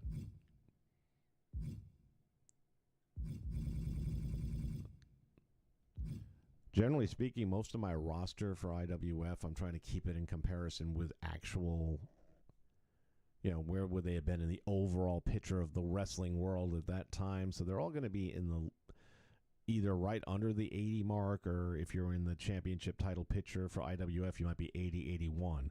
But if any of you were put in the WWF at that time, you'd have been an 81 going up against a 92 Hogan or 93 Hogan. So I'm trying to keep them on par with where they would have been in other promotions as well. So they're pretty high numbers for the IWF, but not for overall wrestling, which is realistic. Strike reversal. Give me a couple more of that. Grapple reversal. The grappling option, again, is a big plus and a big addition for the game. If they wouldn't shoot themselves in the foot every year by getting things that were working fine and now they don't work. So you have all this new stuff, which is really cool, only we can't put a manager in the match. Aerial reversal, body durability, arm durability, power submission defense. Give a little more on that. Pin escape. Now, again, he was a champion, the world champion here in the IWF at one point in time. So we want him to be, reasonably competitive for that bracket. So I want him to be somewhere near an 80. And this is something that the game's never done. It hasn't done it again this year, which is I'd like to see his overall number in the top right of the screen as I'm doing these additions. Because then I can see where I'm at. And, okay, let me bump this up because I want him a little higher. Let me bump this up. I want him a little bit higher. Finally, I got the number I'm looking for. I'm good. But what I got to do is just kind of guess, then save it, see what number he's at, go back in, reset them again. I don't know why they can't do that, but they've never done it yet, and I've lost hope. Strength, he's a pretty strong guy. Got to give him that. Stamina, he's in good shape. Agility is fair. Movement speed's fair. Recovery, we'll bump it up just a couple. His special, and then we're going to have the finisher. Boom. And he's at an 80. That's where I kind of wanted him. That puts him in the title picture. And, oh, yeah. So, if you guys remember last year, the 2K24, so all of a sudden we saw Greg Valentine springboarding and all kinds of crazy shit. And I'm like, what the hell? And I kept looking, trying to figure out what was going wrong. And what I didn't realize, and I think I haven't gone back to 24 to look at it, not that I'm going to use it anymore, but is if you go into here, you see ringside springboard, in-ring springboard. I'll bet you that's what the problem is. So I just basically have zeroed most of these out because they weren't springboarding back then. Rob Van Dam did. But in this promotion, it's like Blackjack Mulligan's not going to springboard. He's just not going to. And neither is this guy for that matter. Limb targeting tendency, running attack. I'd say that's something that's a little bit higher up. Weapon possum attack. I can see him suckering someone in. Instant recovery, escape, pin combo. We'll give that a little bit higher because we wanted to be in the title picture, so bring those numbers up. We got the springboarding down. Daredevil. Won't zero it out, but again, he's not that guy. Dive tendency. Environmental grapple. Environmental strike. Ground grapple. Bring this up a little bit.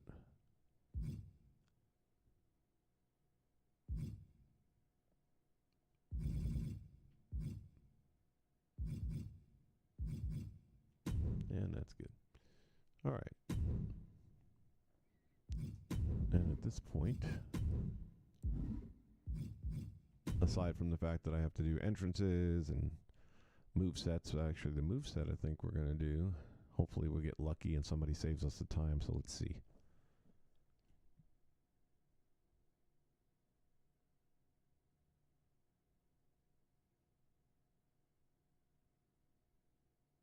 Have you tried setting the entrance attire to portrait? Hold on.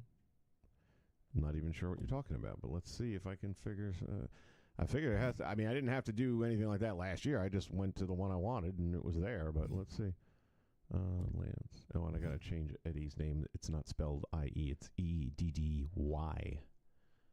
And I'd seen one person spell it that way, but everyone else spelled it this way, so I just thought somebody got clever or something. But, in the credits that rolled on one of the episodes I watched, it was with a Y, so I got to fix that. Edit Superstar. And let's see. personal information. All right, so we're in our screen pose. What are you talking about when you say portrait?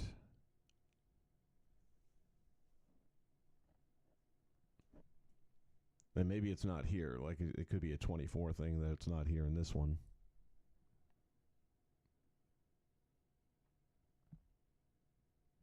You go to attire, then hover over entrance attire. That'll be the button in the bottom. Huh? Alright, so we're going to get out of this.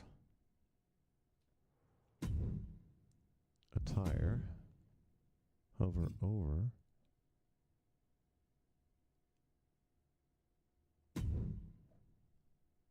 So we got edit, copy, delete, import. So it's not there. I'm guessing it's not here then. Then hover over entrance attire.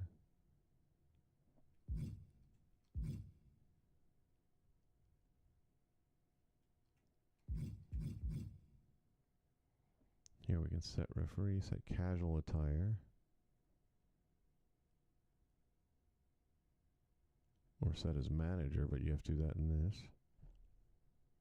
And it won't let you do it in this one. It's not there. Okay. And again, this may be one of the many things that's not here because there's been several things not here. And then with a patch, all of a sudden it shows up again. So maybe it'll end up being... I gotta believe that it's a simple fix.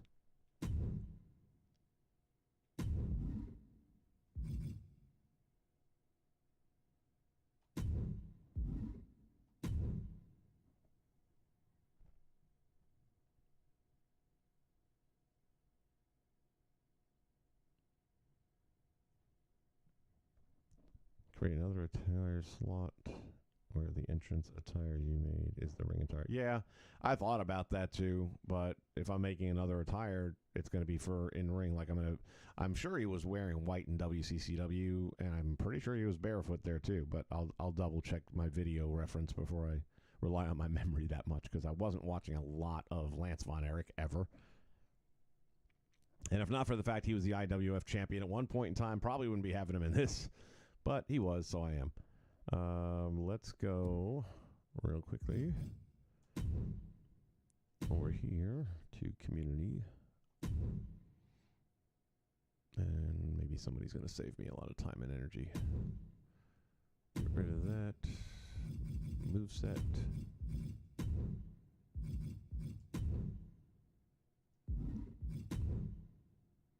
Did I do auto search already? Nope.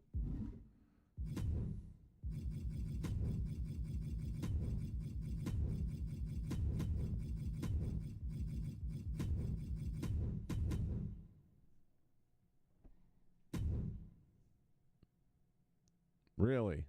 Well, that's disappointing. All right, well, some days it bees that way. Let's take a look at what my favorite creators have going on. And here's something else that's not the same as last year, which is really frustrating me to tears. You can see most downloaded and most upvotes. That's it. How about most recent? Because these are my guys so far that I like their work, and I'm going to want to see what they've done. But now it won't be in time order. So, like, I've seen most of this stuff already and either don't need it or don't want it right now, but I've already seen it. And by the way, I don't know why the belts are placing the way they are. It's looking pretty wonky. But anyway, that's a whole separate thing.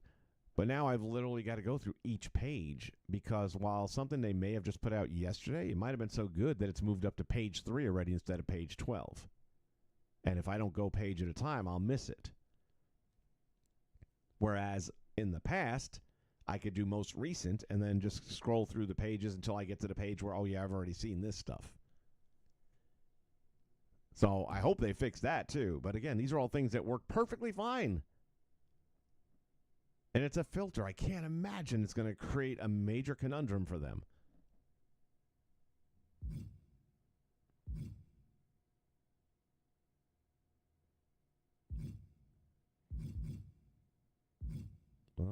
Tornado. Honcho, my boy.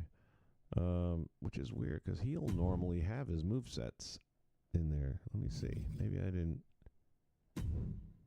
Let's see if he's got the moveset separately because that's what I was looking for. Superstar. He's been busy.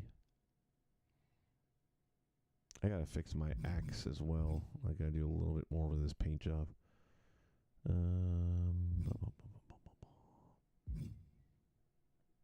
Honcho's Legends, if you guys have not seen him or his work, he does really, really good 80s. 80s and 90s, does really good stuff.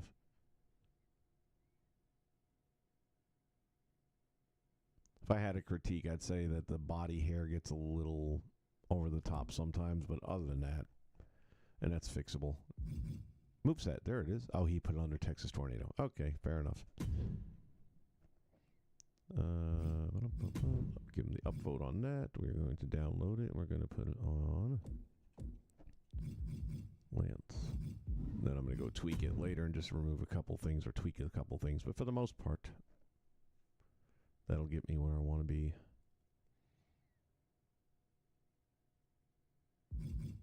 Let's see what Morocco's looking like. Really good. Like I said, he does very solid work, and that might be the best Morocco I've seen, even for him. That really looks good.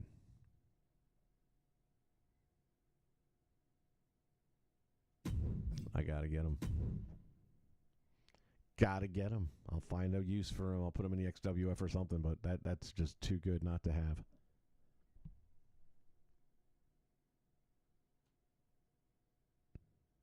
Diesel needed the title. That's the difference. He didn't have that great a personality. He couldn't wrestle for shit. So he's going to be a monster. And you're only a good monster if you're unbeatable, and that if you're unbeatable, you should be the champ.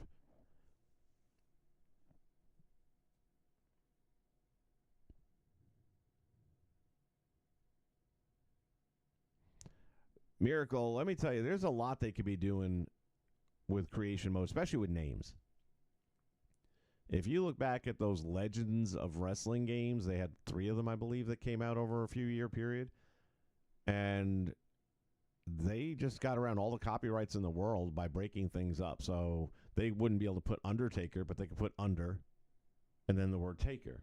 And if you put them together and you got Undertaker, oh well. So there's a million things they could be doing well within protected rights that they have freedom to do to make it a better experience. And it's not easy stuff, not hard stuff, easy stuff. And they just don't.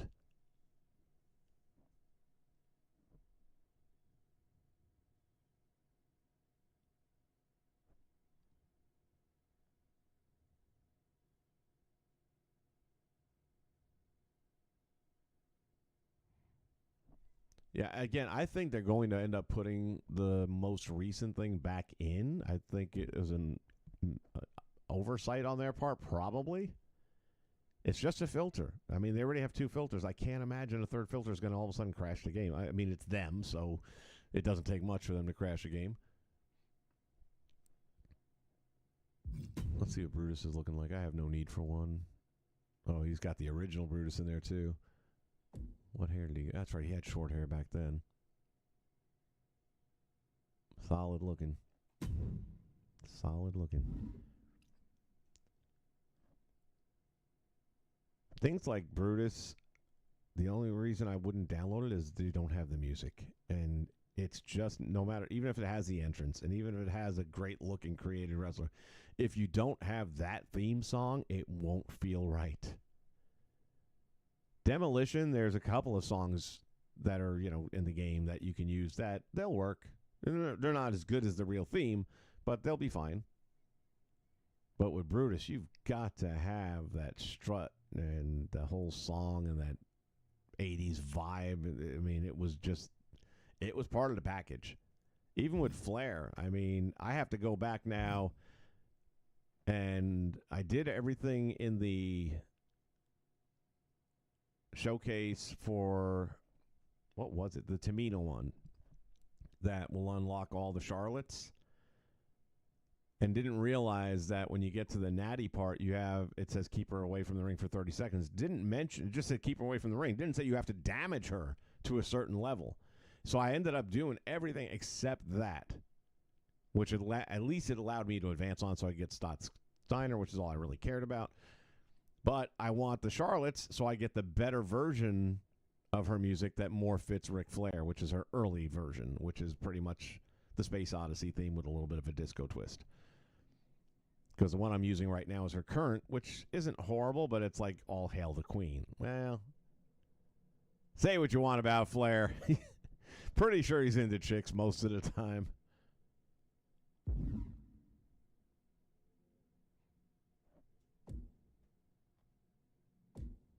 Solid looking Kerry.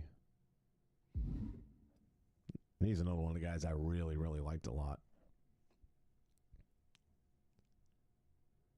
All right, so we got that taken care of. Let me just see one thing. I'm still looking for Nasty Boys. If anyone's, I can make them, but then I'm going to spend all that time and energy, and then someone's going to come along and make them, and they're going to look that much better.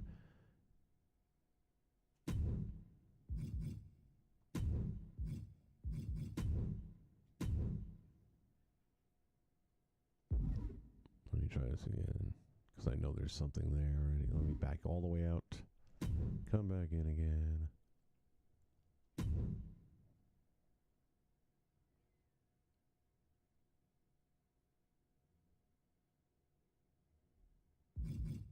Yeah, this is still running, I think, off of my...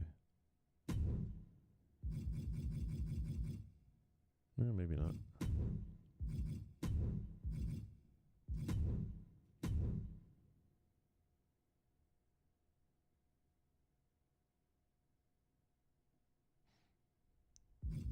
Yeah, it's like these are the top two so far, and they're pretty rough. Not to be mean or anything, but come on, man. These are not really good, and we know that somebody's going to come along and make them much better than that. But if I went to most recent, then I wouldn't have to go through page at a time to figure out, because if somebody did already make them and they are much better, then they're already up to page 2 or 3, which you only got 4 pages right now, not a big deal. But as time goes by and you get more favorite creators, even that other one that was 12 pages is going to end up being 50 real quick. Yeah, so nobody's done Nasty Boys yet. Come on, Honcho, give me some nastiness.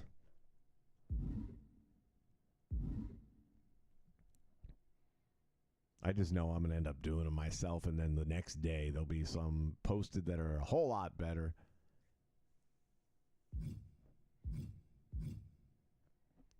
All right.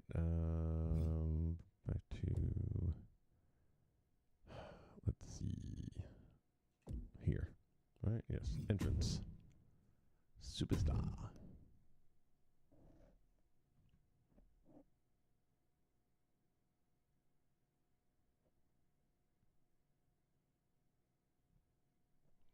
Superstars or Showdown Legends of Wrestling doesn't get the love it deserves. People crap on that game so much, and it's not bad. For what it was, the budget they were running off, I mean, every wrestler had like 4 different attires from different parts of their career. It wasn't just clothing. Hair would be different. Face, I mean, Lawler had 4 completely different styles. Superstar Billy Graham had completely different styles throughout his career. And they were phenomenal. You had Jimmy Hart with his wrestling gear as well as his manager's attire. You had, what's his name, Lotka from Taxi, Andy Kaufman. And they managed to find 4 attires for him. Not bad for a guy who only got pile drived a couple of times. What are we doing? Lance. Custom Superstars, yes.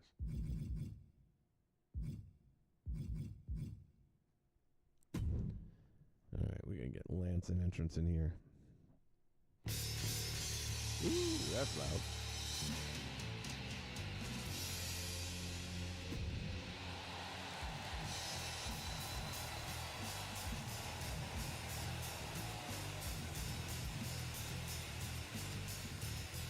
Actually, I know what we're going to do. Oh.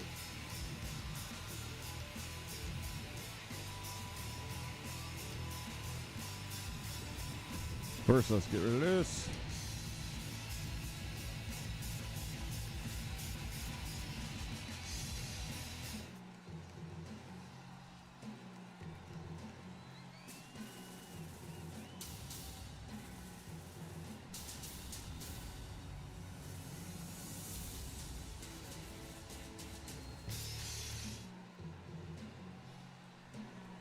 This almost sounded like it would be good for Flair for a moment there. I'm waiting to see where the music goes. William Styles in the house. Welcome, buddy.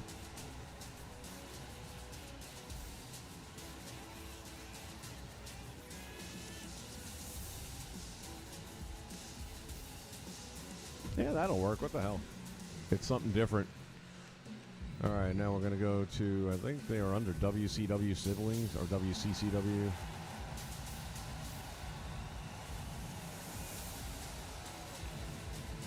Yep.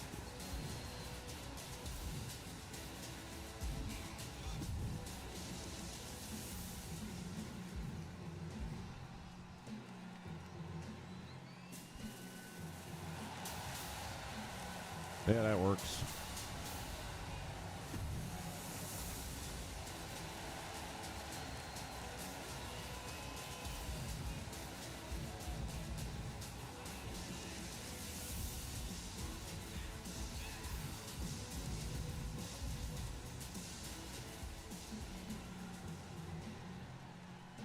And I'm not worrying about the Trons and all that because all the arenas that they're going to be used in don't have any, so.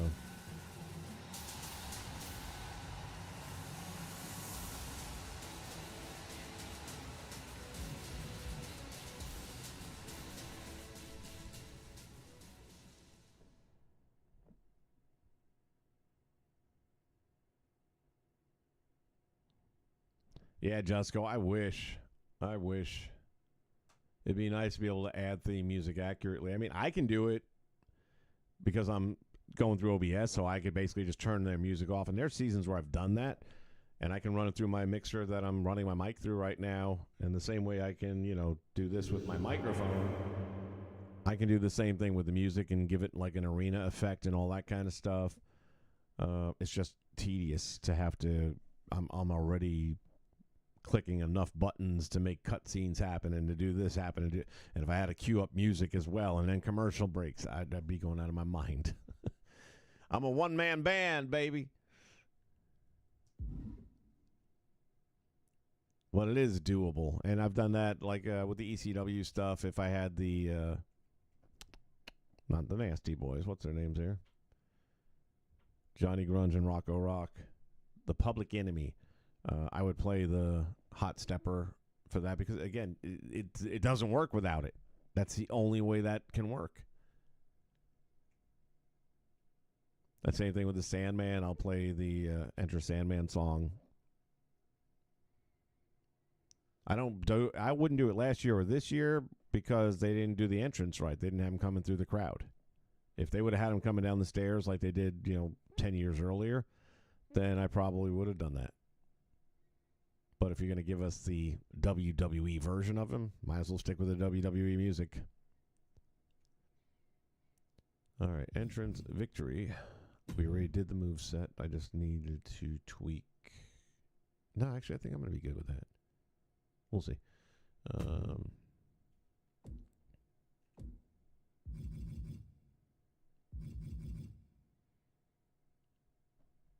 Custom victory. Here is your winner, Lance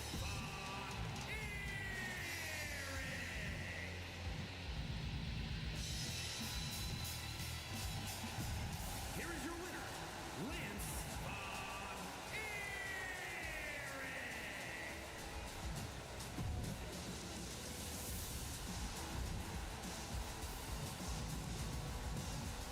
Here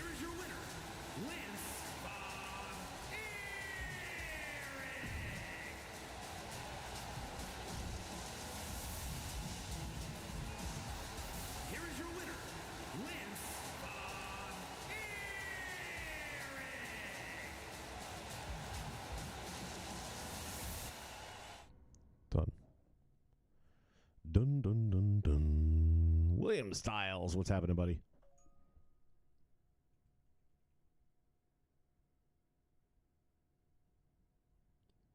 Just go, I said that. I mean, if you look at my music collection in the 80s, I was buying cassette tapes. For those of you that are 16, trust me, there was this thing called cassette tapes that music was on. And I have still all of them somewhere. Cyndi Lauper, Girls Just Want to Have Fun. Or She's So Unusual was the name of the album. I got Cyndi Lauper. I got Bruce Springsteen, Born in the USA. Never listened to Bruce Springsteen before. I got Queen, Another One Bites the Dust, whatever album that was on. All because of The Wrestlers. Springsteen's Born in the USA was Wyndham and Rotundo. Cyndi Lauper, we know all about that. Cyndi Lauper was a big part of WrestleMania. Eye of the Tiger by Survivor. Between the movie Rocky III, Mr. T, Hulk Hogan's theme song for a long time. Bought that. I bought so much music in the 80s because of the wrestlers that used it. And it was music I never would have listened to before, artists that I ended up following. I bought Cyndi Lauper's first 3 albums, even though she was kind of done after the first one with wrestling. She had that little Goonies thing, I guess, but that was kind of something different. But I still liked her music, and I would never have known her music if it wasn't for wrestling. Let me rephrase. I probably wouldn't have purchased her music if it were not for wrestling.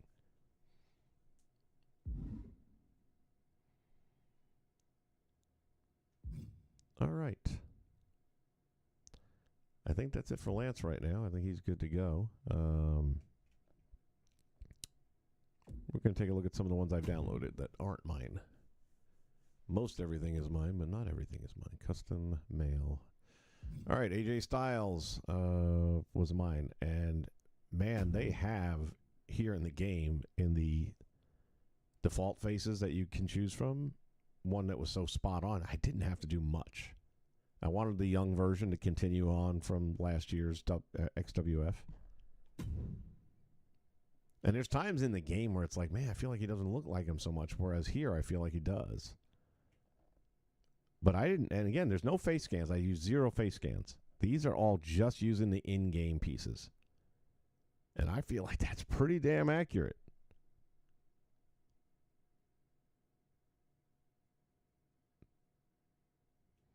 Now, I did use some logos. I imported some. No, I didn't even import them. These were in the game. So I used some of the ones that are in the game. So I literally imported nothing. This is just with the game itself.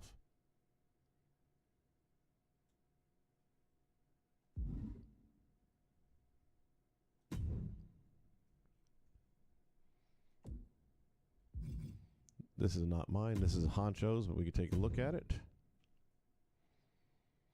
And if you download Honcho's, what I did to mine is I removed a lot of the hair, body hair that he had there.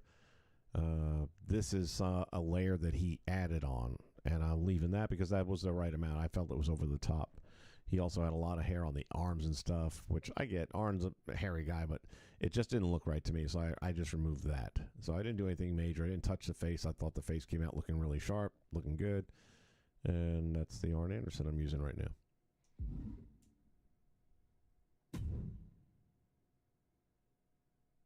There's generally 2 guys that I fall to when it comes to doing this stuff from this time frame. And it's Honcho's, and then you have Kel's Creations, and I think he's got a new name he's operating under, and I can't think of what it is off the top of my head, but he's solid.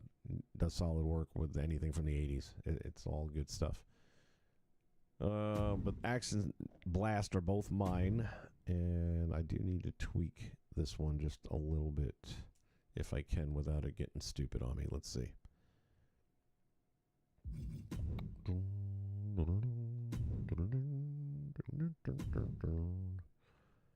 we're going to go here. We're going to go...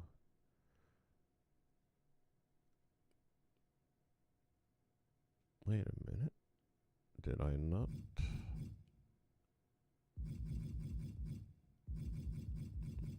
Oh, that's weird. I could have sworn that was face painted. Well, that may cause a little bit of a challenge here, but let's see.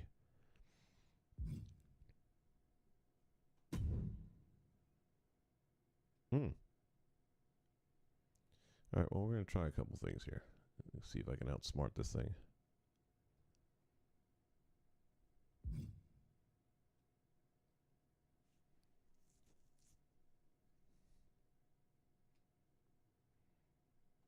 Let me just see.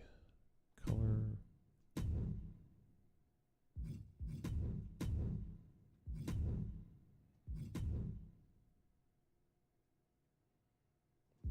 No.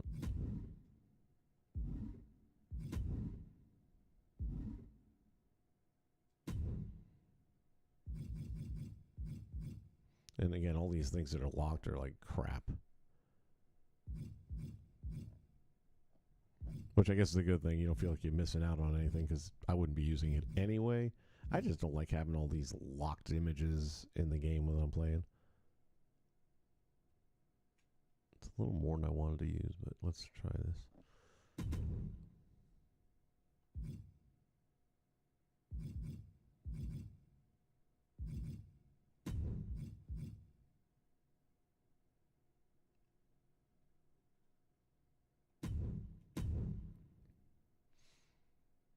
Okay. Oh, we can't layer them? Really? Another thing they've taken away.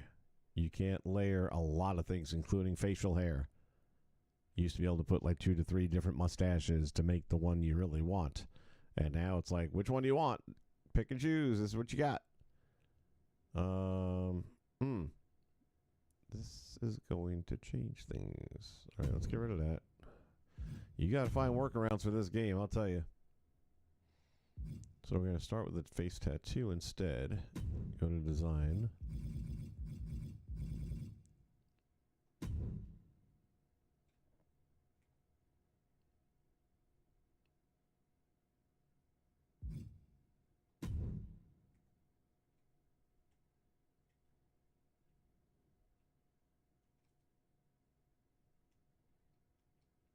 Got that. Okay, that'll work. That'll still work. And then color.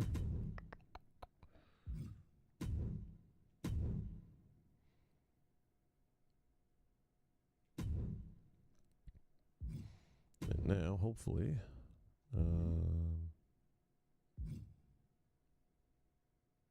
oh, we can do more than one. So we can layer this. Okay.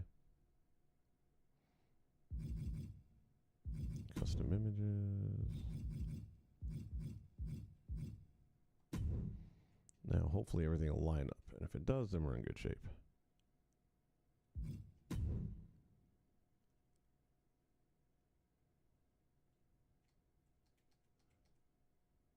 Let's start with the eyes. I think we'll be okay.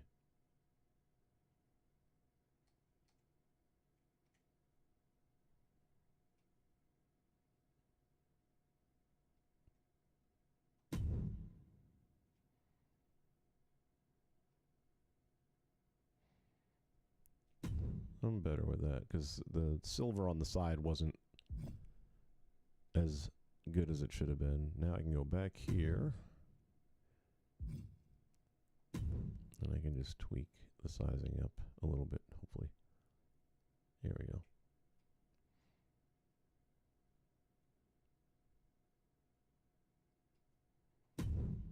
And now I can go to the color and I can match it.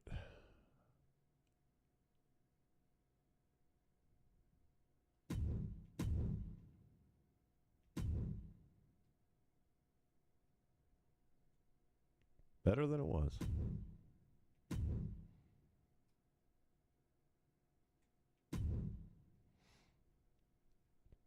I'm good with it.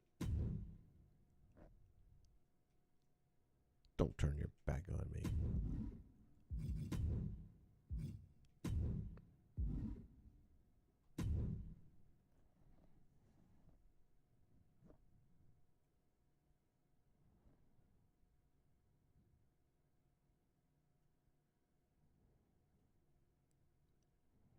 Oh, yeah, you just brought up a good point, Era. I need to find... What belt was I thinking of? It'll come back to me. I won't find it in Community Creations, very likely. There was a guy, I wish I'd have saved his gamer tag. I don't know if he's still doing his thing or not. This guy had, if you ever needed a belt, he had it. He had the designs and quality images. The most obscure titles you could think of from territories and whatever it was. Oh, yeah, I got that. And he'd either make the belt and post it for you, or he'd let you get the image itself and you can make your own. And it's like this guy had, and I guarantee there's like one or two belts that I haven't been able to really find, like the IWF, for example. He'd have these belts. I guarantee you he would. He'd have the actual designs. I looked everywhere, couldn't find even a good picture of them.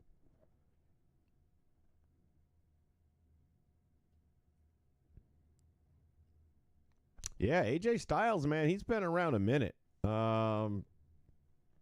Yeah, he was there for the very first pay-per-view when TNA first started. TNA started as a pay-per-view only franchise. It was like $8 an episode or $10, somewhere in that ballpark, on Wednesday nights. So for the first month, I gave them, the $10 each week because I wanted a young upstart company to have a chance, right?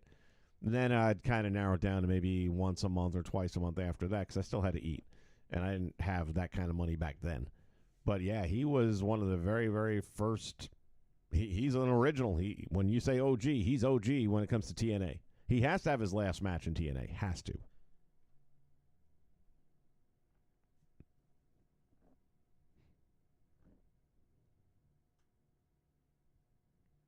Styles playing the game. That's what it's all about, man.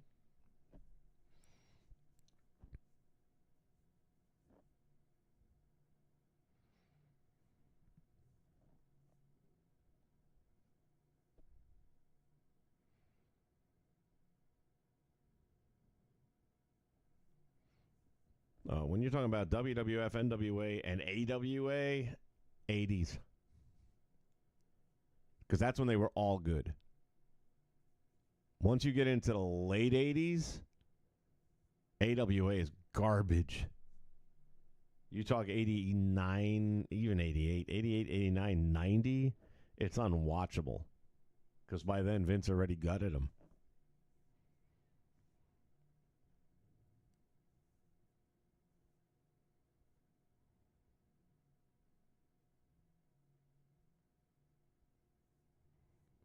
It's easier to find somebody that never heard My Way than it is to find someone that never heard Real American. That's interesting. Well, probably in this room, that might be right. I don't know about if on the street, though.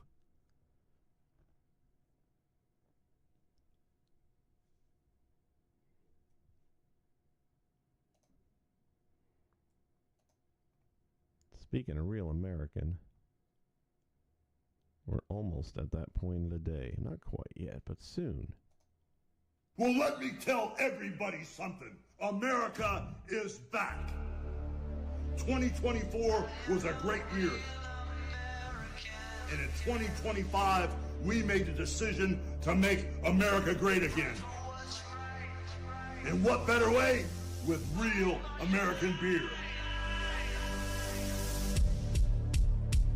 We're bringing America back together in 2025 with real American beer. So what you gonna do when real American beer and all my Hulkamaniacs run wild on you?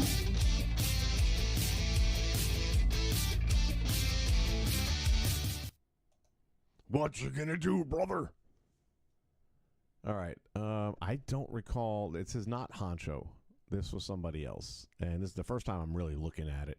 So I'm going to be deleting this one because it's kind of weak. All the attire's in the game, so the hard part's over. But there was like nothing done with that face, and that's not the right face. I mean, we could fix it, but then why bother? Because then I can't even probably re-upload it, and it's not mine.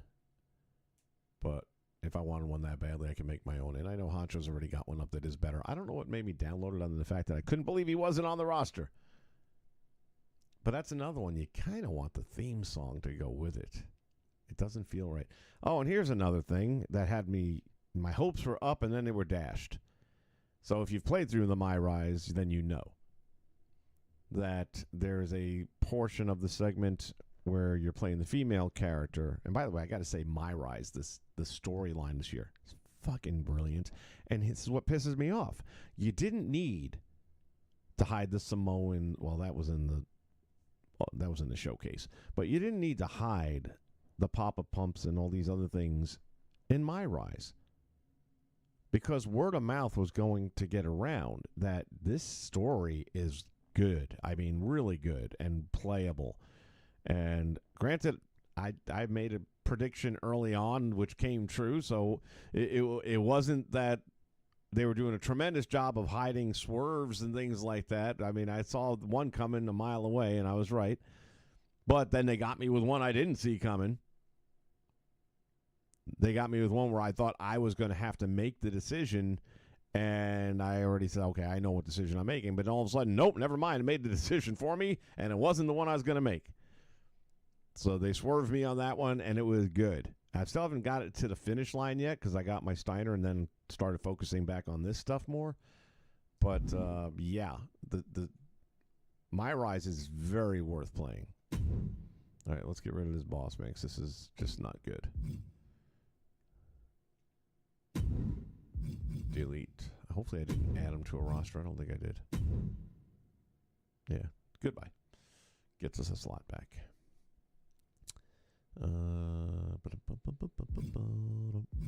So with Blackjack Mulligan, for example, same thing we just did with Lance Von Erich. I had some photographs I was looking at. I had some video from different aspects. So we gave him the scars in the forehead. He's got what I refer to as that Wyndham nose, which is very much a part of their facial signature. But we're not using any face scans. It's all stuff that's in the game. I did get the cleanest that I could find of the Blackjack logo on his shirt as well as on the back. It's not great because it came off of YouTube. I took a screen capture and then did some photoshopping to get just the logo itself. So it's not super clean, but from a distance it looks actually better than up close. And that's just what I was able to do. I want to put belts on them, but then if you put the belt on them, you end up losing. If I can get the damn thing to zoom in, right? Or go up and down. No? Yeah, there's down. You end up losing that little leather tag, which I like that because makes it feel like more like their jeans. And I feel like that tag's supposed to be right down just by the pocket more. I guess I could add one in myself. Didn't think about that. All right, let's do that. Why not? Attire.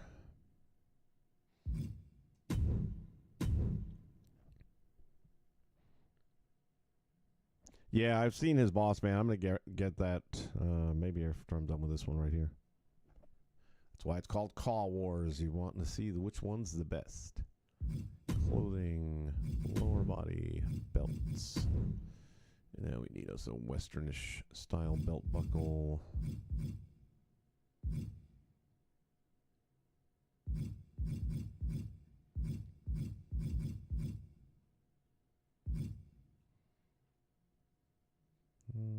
That'll work if I don't have anything better.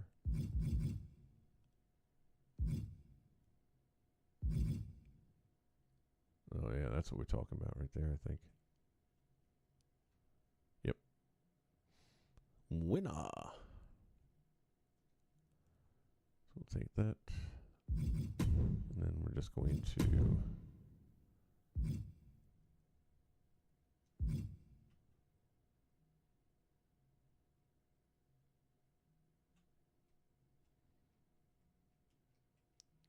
darken it up a little bit, not too much. Right about there is good. And let's see with the material. I'm guessing it's metal. No, wasn't it metal already? Oh, actually, doesn't look good as metal, does it? No, might just leave it the way it is. Okay. We'll just leave it as it is.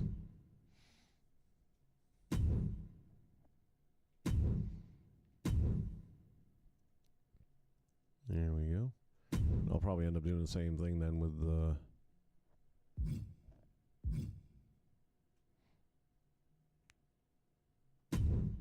Billy Gunn and what's his name there? Brett Colt. Bart Gunn. Edit attire. Clothing. Lore. Belts.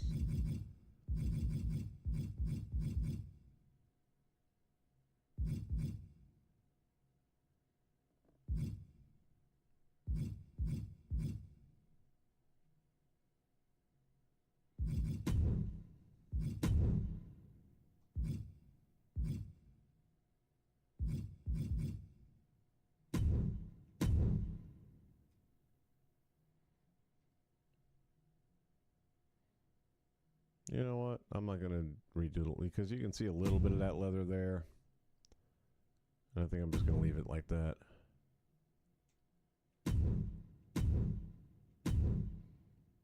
It's just one of those things that I felt made it look a lot better, like they were definitely denim jeans. Somebody asked me last week, when can I get these on Community Creation? I don't generally put these up right away for a couple of reasons. Number one, I haven't played all of them that much yet. I've done only a handful of matches, and I'm always finding things that I need to tweak on it to make it better.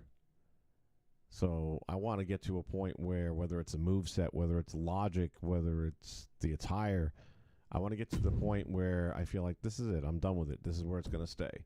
And then I'll put them up. But I also like to have the exclusive for a while on the channel that, you know, if you want to see these particular Caws, this is where they're at. So with Blast, I had to look up his social media account. I mean, I don't know a damn thing about this guy. Barely had even heard that there was a Blast. And again, all of the paint is in-game creation, where we basically put like diamond shapes down and then put the circle shapes in silver on top of it to give it that dripping effect. So those are all just carefully applied layers of paint. So let's see if we go to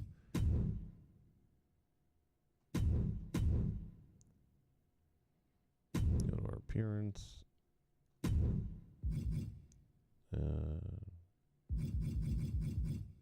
What the hell? That's wild. And I don't dare mess with it.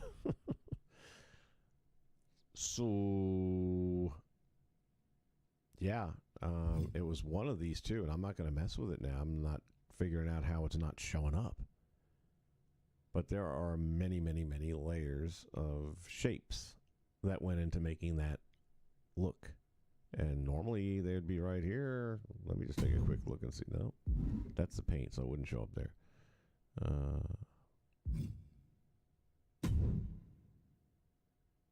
Wow, it's not showing up any. Again, I don't want to even mess with it.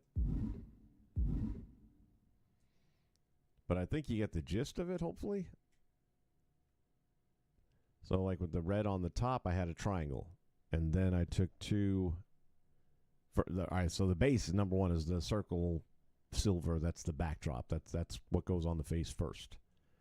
Then you start layering on top of that. So for the top part, I had a red triangle, and then I took the ovals and, you know, narrowed them down and put them kind of at an angle to get that drip effect, which is the paint job that I found a picture for that I liked. He had a few different paint jobs, but this is the one I thought was kind of cool. Same logic. I put a diamond down there in the red one and then use the oval. And you can kind of see it now that I'm telling you what to do. And that gives you that drip effect again. Same thing over here. Put the circle in there and trying to get the drip effect there. And that's how I did that. But why it's not showing up right now, I have no idea. That's kind of weird. And, yeah, just don't want to mess with it.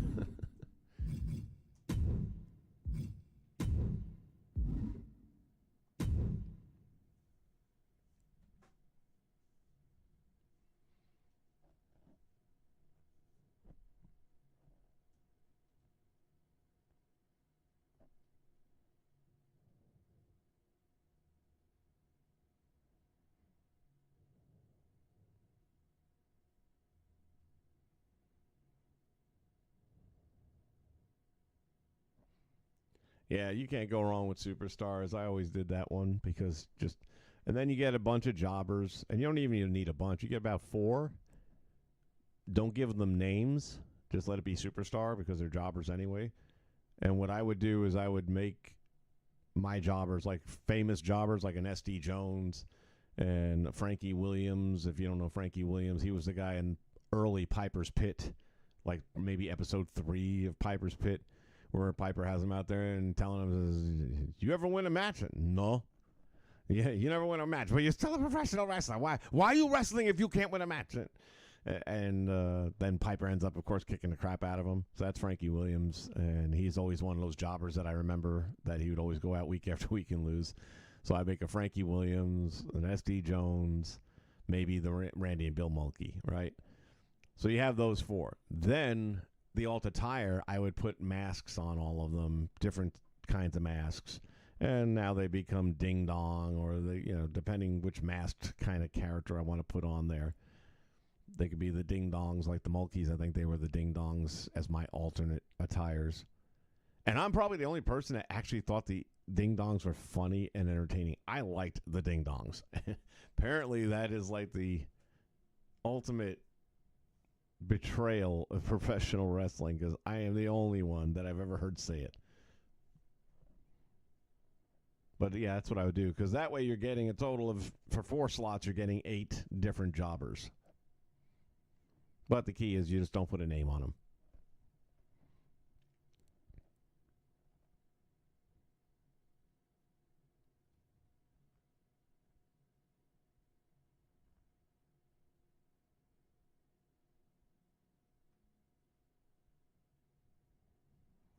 And the one thing I really wish they would bring back, and I've kind of thrown my hat up in the air when it comes to this one, because I don't think it's going to happen. And I said I'm not buying another one after this year. The only thing that would possibly change my mind, and it's only one thing that can do it, is if they bring back Create a Story mode. They would have to bring back Create a Story. Well, I don't think that's happening. I don't think it's even a consideration. But if they did that,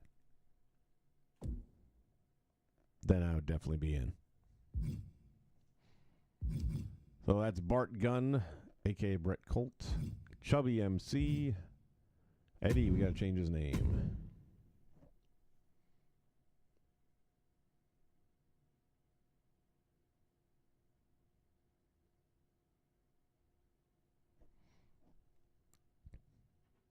Wrestling Challenge works too.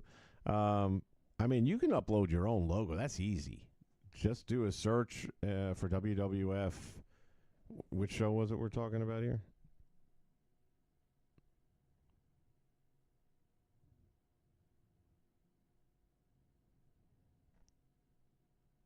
Superstars, yeah. Go to do a search for WWF Superstars of Wrestling logo PNG. And when you find a PNG file, that already has the background. Most likely it's going to have the invisible background. Then just upload it yourself through the uploader, and then it's there. Logos are easy.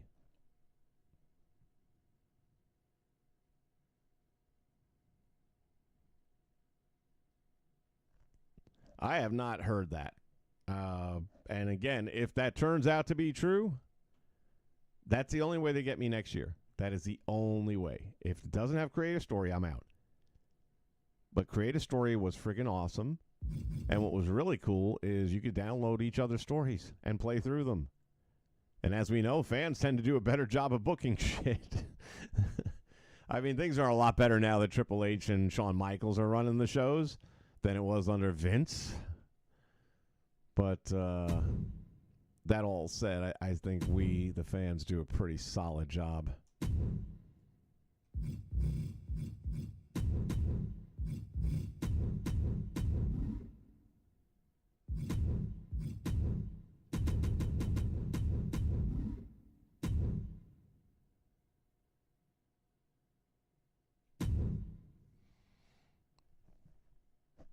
This was actually the first one that I bought this year. Let me go to mix on that. This was the first created wrestler I made. It wasn't the plan to make it one first, but I guess I figured, well, he's the owner of the company. And I'm definitely going to have him playing a role. And the photo that I was basically getting this from the video that he was in for IWF. So that was his more current look than if you look at the 2020 interview that was so many years earlier. It looks totally different. His hair looks different. So I wanted to go with the older version of him and the more accurate version of him for the time. And, man, I'm telling you, this really came out better than I could have ever expected it to. I feel like it came out pretty spot on.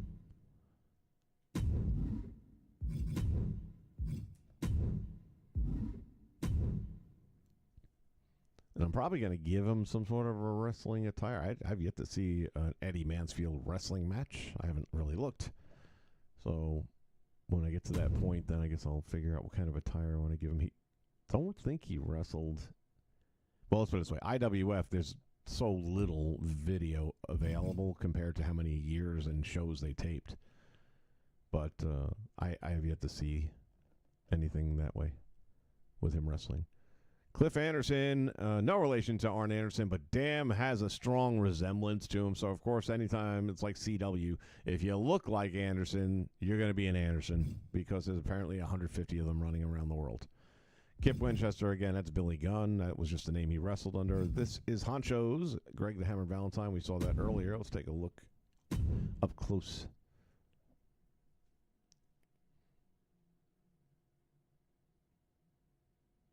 So, again, Valentine's got a tough face to get right because all of his facial features are very small and a tight cluster towards the middle of his face. You know, he's got a lot of blank canvas.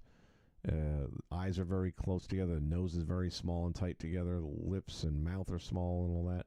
And then he's got that very protruding chin, which, again, he copied all this stuff accurately down. I don't know if he did. Yeah, I think he might have used a facial. He might have used a facial scan. But just a really good job of this. He's got the Hammer logo there. Hammer logo there. Yeah, he had CV on the boots. I'm trying to remember what that was about. I was going to change that. Or maybe it's supposed to be a G and it just didn't come out so hot. So while we're here, though, let me go to our attire. Don't have to do it on the entrance because the robe covers it. Let's edit. And then we're going to go to the boots. Oh, no, that was one of his. So why would you put CV? Strange. I would almost replace those right now, but it doesn't make sense. Oh, my bad. So again, things that they've changed this year. So if you don't want the boots to reset their color, you have to go here instead of just clicking on it like every other year ever. And then we're going to go with just the left one. Go to our designs. This is something they did finally patch already because it was a pretty big... We'll go with that one. Where now we can... Where the hell is it at? Image placement.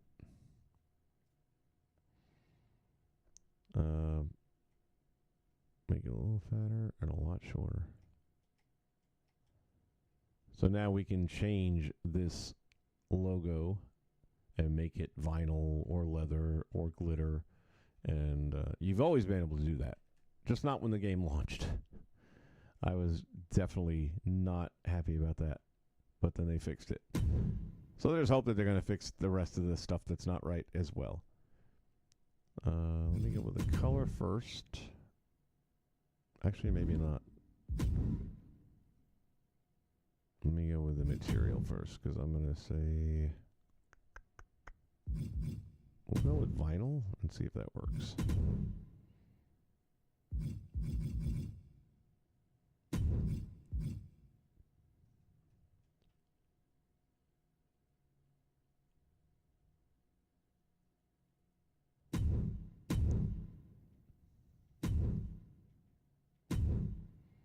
All right, now at least it's a G. You know what I'm saying?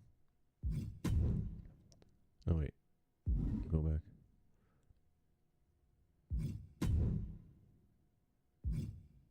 Add new image. This time we're going to the right. To the right, to the right, to the right, to the right. Design.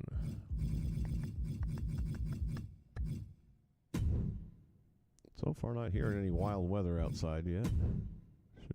Don't want to jinx anything.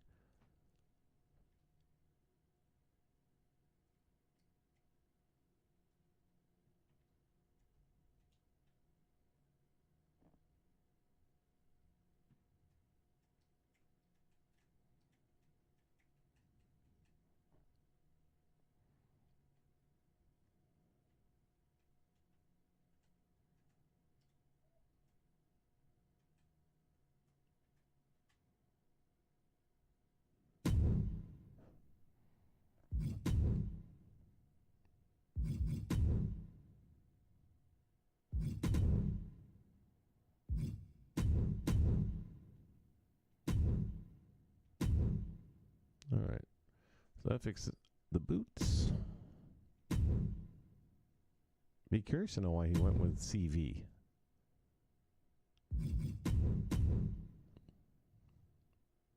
Yeah, like that one's right. Interesting. We got the two different hairstyles there. I actually kind of like this one better on the left. They're both accurate.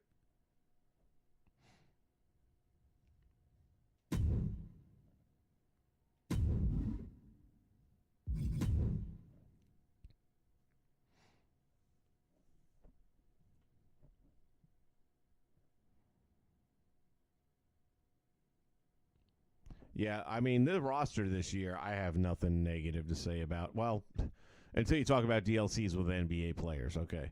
And by the way, if you haven't heard my prediction, the more I thought about it, because you've got more than one DLC pack that's going to have an NBA feature to it.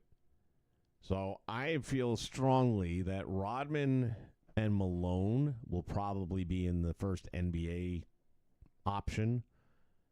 And then after that, I believe in a separate DLC, you have Celebrity, Mystery Celebrity. I'm thinking Jay Leno. Bash at the Beach, putting it together, right? That would be at least wrestling. I mean, it's stupid,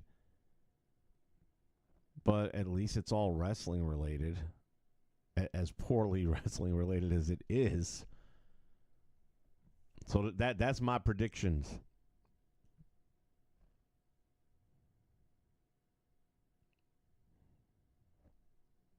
Yeah, like I said, the 80s, wrestling was on fire. I mean, I was never big on the WCCW, although I started watching it a few years ago. That's when I did, I think it was 2K19. Well, 19 was 2K19 and 2K20, because, or 20 to 21 even, because 20 was so broken, we played 19 for 3 years. And I kind of revamped my entire roster after a while because I kind of got burnt out on what I was doing, and then I just got into WCCW. So I finally had gotten, sometimes I just have to be in the right mood. Like with movies, for example, there'll be a moment where I want to see a certain movie. And if I don't see it that day or that week, all of a sudden I don't want to see it anymore, or I don't care if I see it, or maybe I'll see it later. And unless that moment hits me again, I may never see it. And it's kind of the same thing with wrestling. If I'm in the mood for something different, I might experiment, and if it holds me over, then I might binge it. And I was kind of doing that with WCCW a few years back. But that time frame, like I said, all wrestling was just as good as it gets. Yeah, I mean, Karl Malone and Dennis Rodman. Look, Rodman definitely almost has to be. If you're going to put an NBA player in a wrestling game, you have to have Rodman, because he wrestled on numerous occasions. Walked away from his team during a playoff run to do wrestling. That guy, I'll tell you what, he got away with some shit. Let's see. There's Mondo Clean. We talked about him earlier. Nasty Ronnie going to be making an appearance soon. I love Odessa Slim. I haven't looked up to find out who played Odessa Slim, but I mean, he's just blatantly ripping off Dusty Rhodes, and no one's acknowledging it. It's just like acting like this is perfectly normal. Nothing to see here.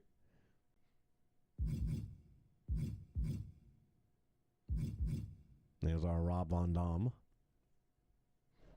This is by our great friend Dre. Dre 41, I think it is. Hold on a minute. I'll tell you exactly.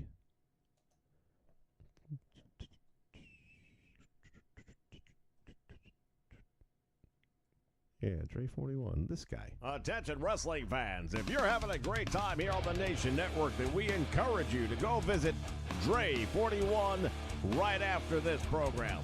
Dre 41 with some of the greatest hockey action you've ever seen, featuring games from Japan that you won't see in the United States. Whether it's professional wrestling, boxing, or just an overall good time, get spicy with Dre 41.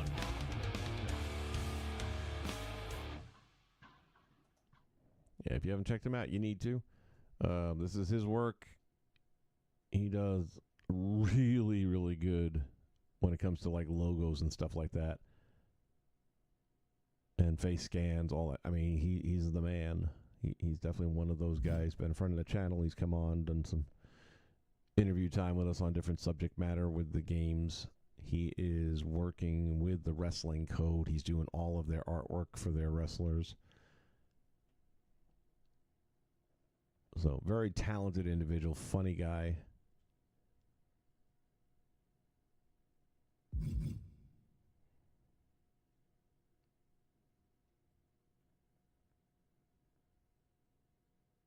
Well, there you have it. Ricky Starks / Saints. Yeah, I was going to say why'd they change his name. Don't understand the logic in it, but...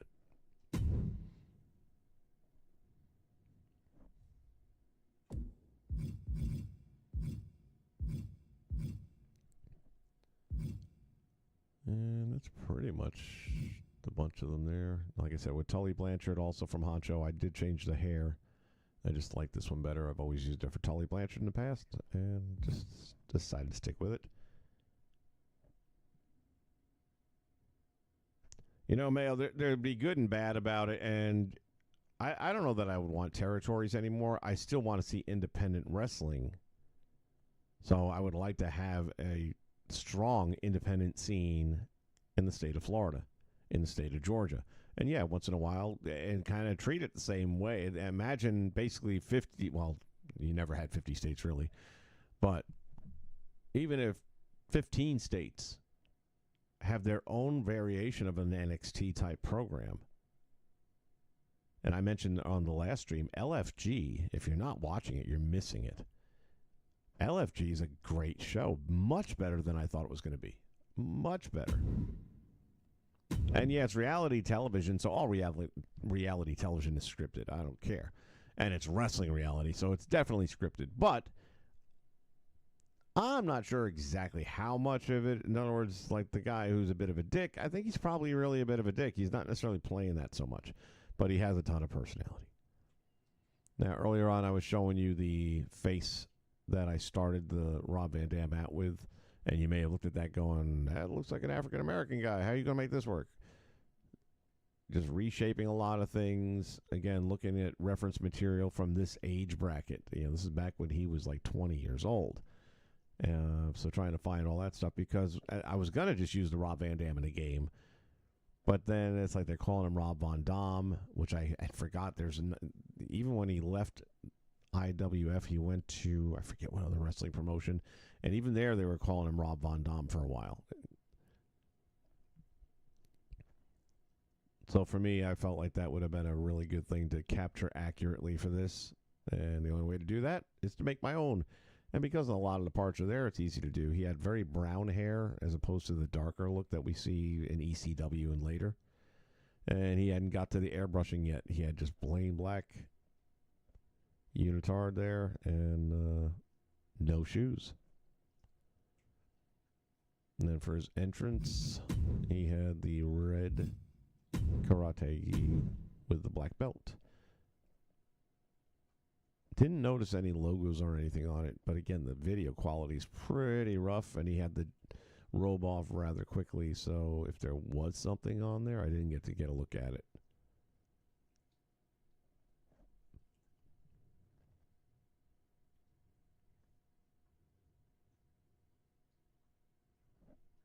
But to your point, it would be nice to have something like the territories again.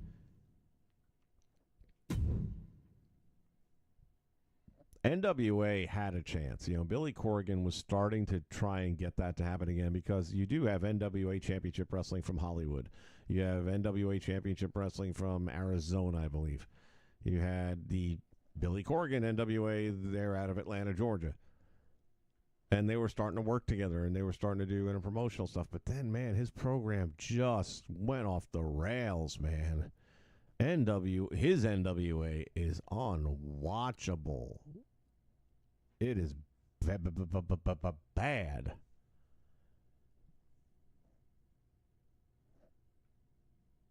So he didn't help himself in any way.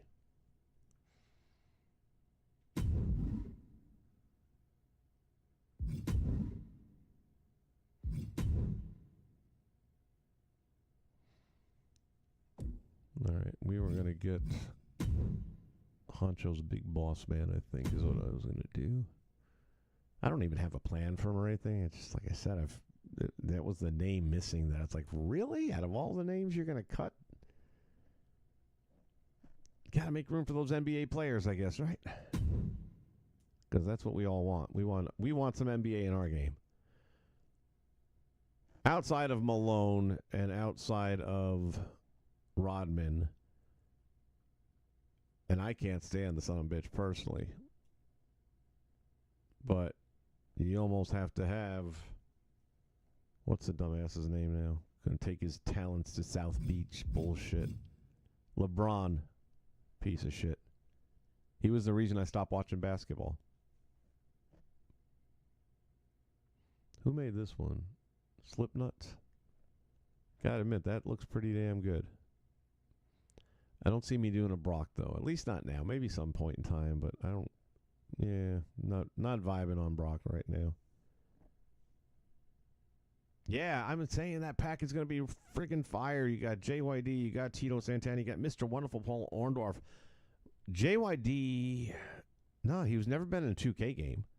He's been in WWE games, like when THQ had him. I think he was in a couple. I don't believe he's ever been with 2K, though. Orndorff has not been, which is amazing. Santana's never been, to my knowledge, in any of their games, even THQ. They've never had Tito Santana in the game. So, yeah, that's a home run package right there, but I got to wait till friggin' November. Why couldn't that be one of the first 2 downloaded packs, and you put the NBA shit back to November? That's kind of when their season starts anyway. It would have made sense.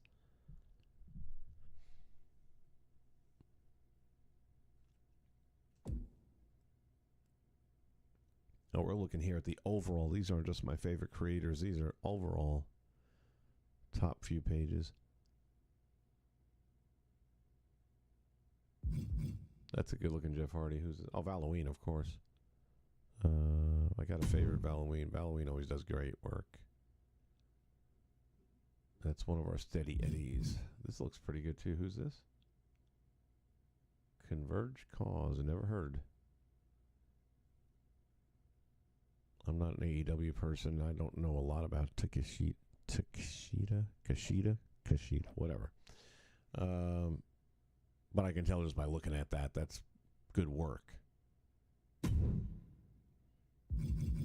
Which makes me want to see what else this person has done that I might be familiar with.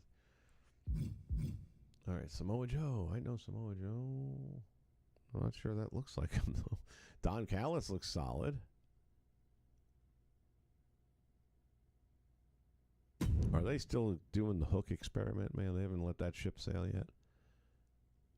And you can't always tell from these thumbnails.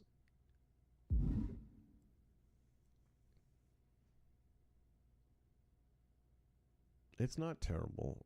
Again, the thumbnail doesn't look great, but might not be accurate. Did I not download Morocco? I don't remember seeing it. Yeah, he was there. Okay.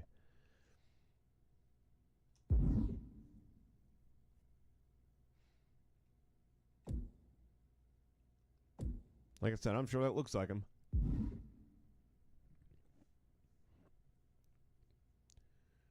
Sasha Banks. Sounds like she's being mega bitch over there right now.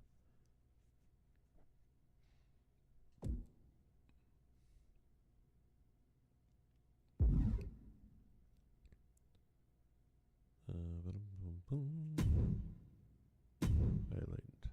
Search.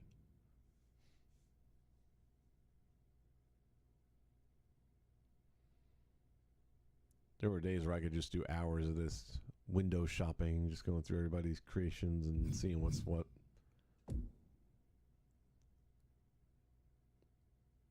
Actually, I need to go back and see what else Halloween's done.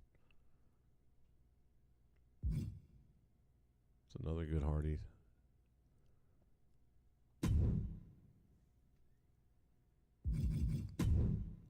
Let's see what we got here.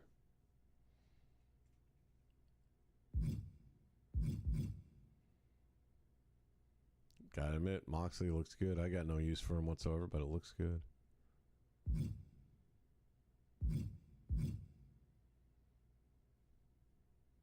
Love that Jeff Hardy paint.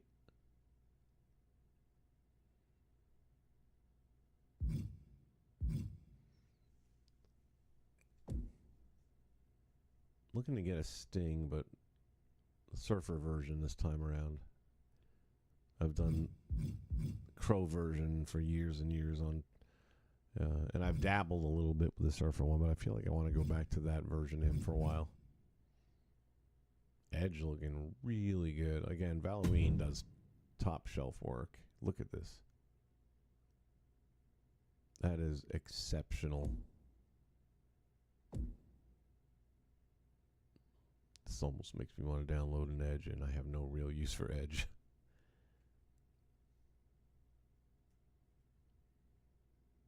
See, this is where I get burned. I'll find so many that are this good that it's like, well, I'm taking them anyway. And then I start filling up my roster spots, and my logo spots get filled up because this has got some logos going on. I'm not going to do it. It's like I see that and I want to add that to my roster.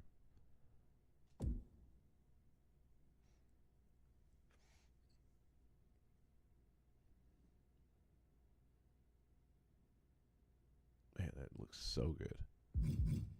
All right, so for the most part, we got a lot of Edge and we got a lot of Hardy. We have a TNA arena. Let's see. At some point in time, I'm going to be needing some modern day TNA stuff. That looks really good. Should have been given a thumbs up on the other ones too. That looks really good.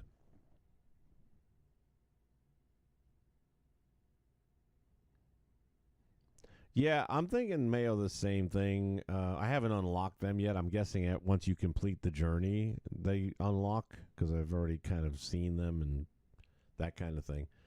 And I'll use them as jobbers for the IWF and maybe even XWF, things like that. So same logic. I might not do it with Cole per se because I've used him in storylines before. We had the BCW a few years back, and I think it was 2K19 when that launched. We had access to them. They were playable characters like they should be. All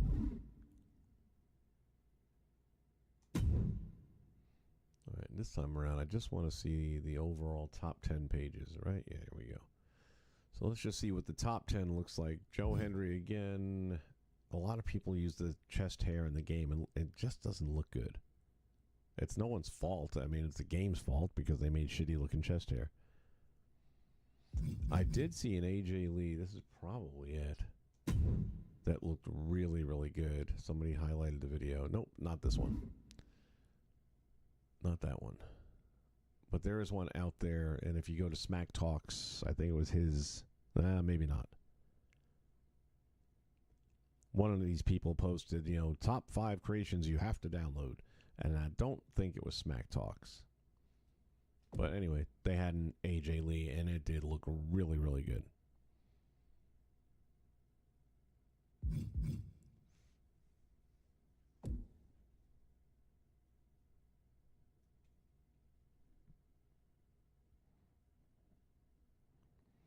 Yeah, same here. When I got DDP and Steiner, that's when I stopped playing the My Rise, because those are the ones I was after.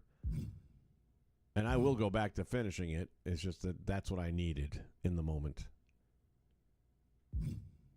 And I actually just played with the current day DDP earlier this morning just to see, and it came out really good. That Sabu looks really tight. We talked about Moose earlier, and this is by TFN Plex. So let's see. Yeah, see, I can already tell you this ain't gonna work because of the coloring in the face and in the front section, like right around the nose, is so much brighter. You're gonna get a lot of glare. The body's looking pretty good. Logos look good. Tattoos look good.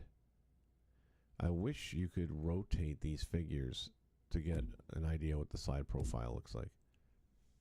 This actually doesn't look bad, and quite honestly, maybe it's the third thumbnail from the left that has me concerned. But if I look at the first two, they look solid. And even the last one looks solid. So it could work. But right now, I'm not doing NXT. Great Muda attire. I have not played Muda this year, even though he's my WCW champion. Guess I have to look at this. So Sabu, who's this? Rage Tributes. Rage Tributes. That looks pretty solid. Oh, I already upvoted it. Okay. But I didn't favorite it? Seems rude. Okay.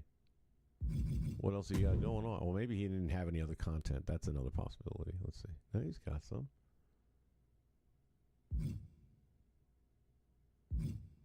Portraits I'm not that concerned about.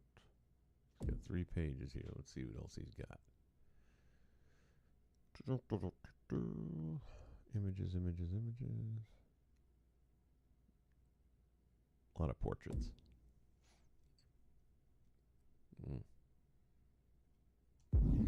I'll still leave him on the favorite list.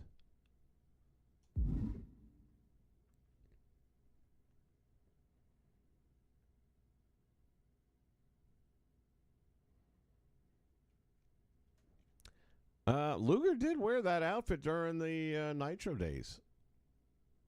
That's, one of the, and that's not, prior to that version of him, when they took 1 year off without him, and then you go to the ones before, he always had the red trunks, which he hardly ever wore the red trunks.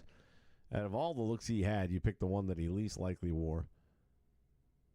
But they had that look on him for about 2 or 3 years as well, so.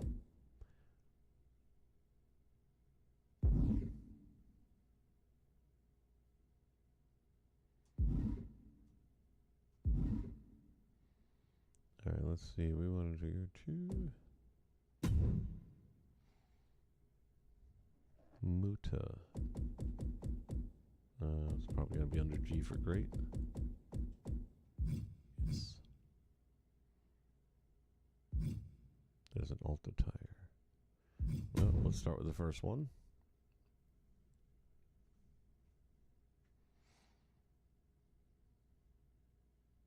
Okay.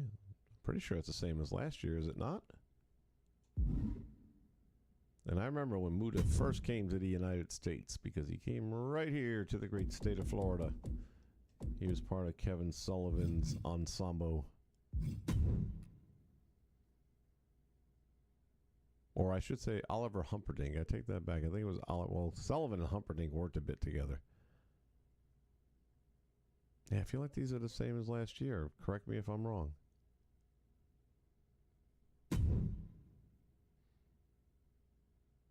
Yeah, that looks familiar.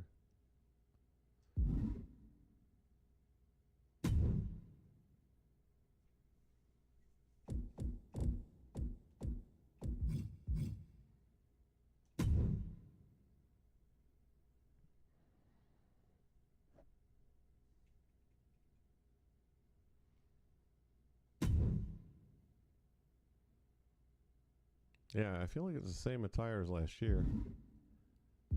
The attire was the same so far as generally speaking. It was just the face paint that was different. And then, to me, though, it looks like the same as last year. Which I'm fine with.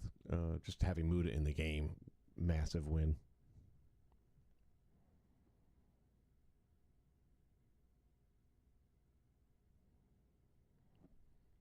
Yeah, I didn't get to use him. I mean, I had plans, but again, he came out, I think, in the last pack too, right? November. And that didn't give me as much time to do stuff with him. And I was doing more XWF than anything else, and I had him in my WCW thing, so there's that. All right, we just downloaded Boss Man. Was there anything else? Hold on. Okay, I don't see Big Boss Man. Did I download him or not? I think we forgot to. Morocco. We downloaded Morocco. Let's take a look. Mm-hmm. They even got the little drawstring hanging out.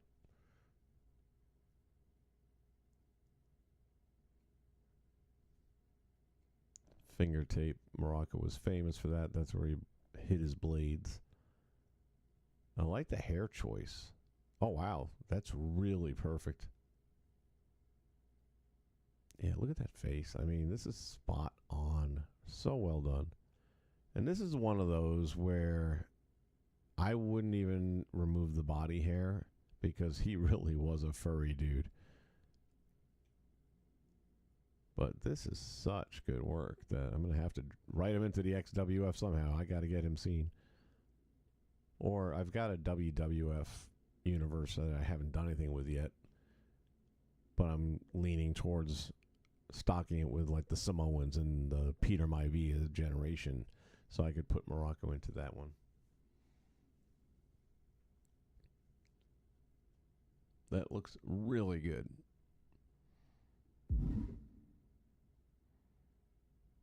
And that new hairstyle is definitely better because usually it was that Tully Blanchard one that we would use. He's the Rock. He was the Rock long before there was a Rock.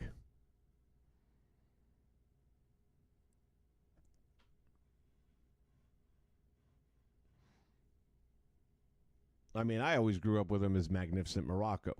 But then when he became the babyface, it became The Rock, and that stuck too. But to act like Dwayne is The Rock, and the fact that the WWE doesn't even hardly acknowledge the fact that Morocco was really the first one.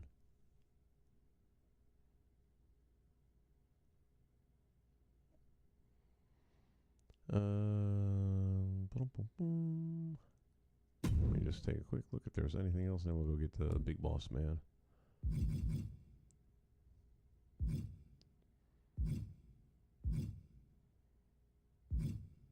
Yeah, we didn't do anyone else. And now with Lance, I think that officially finishes my roster for XWF. I don't think I'm going to be adding any more names. That gives me a pretty good amount.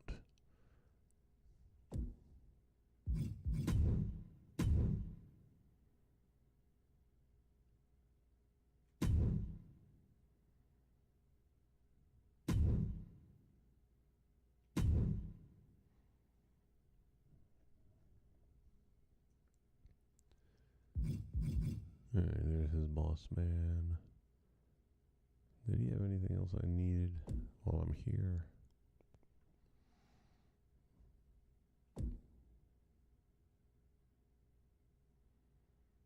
Still thinking about that Edge by Halloween because, man, that thing really looks good.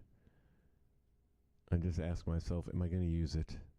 I might not use this one either, but it's all in-game content. It's not taking up any slots, really, other than the created wrestler slot, but I can just delete the wrestler and not have to worry about a bunch of images being part of it as well. So, give them the thumbs up, and we'll download it and take a look at it.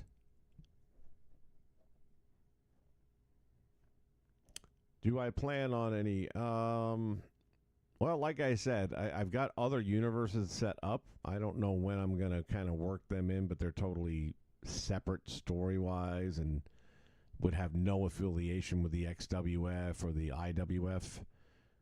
I do want to do a WWF with the older generation of stuff with, like I said, the Samoans and things like that. Even with the WCW going more towards the Young Steiner brother tag team. If I was going to do Booker T, I'd probably do the Harlem Heat variants of him, which means I got to look around and see who's done the Harlem Heat so that I get a couple that match. Let's take a look at the Boss Man in the meantime.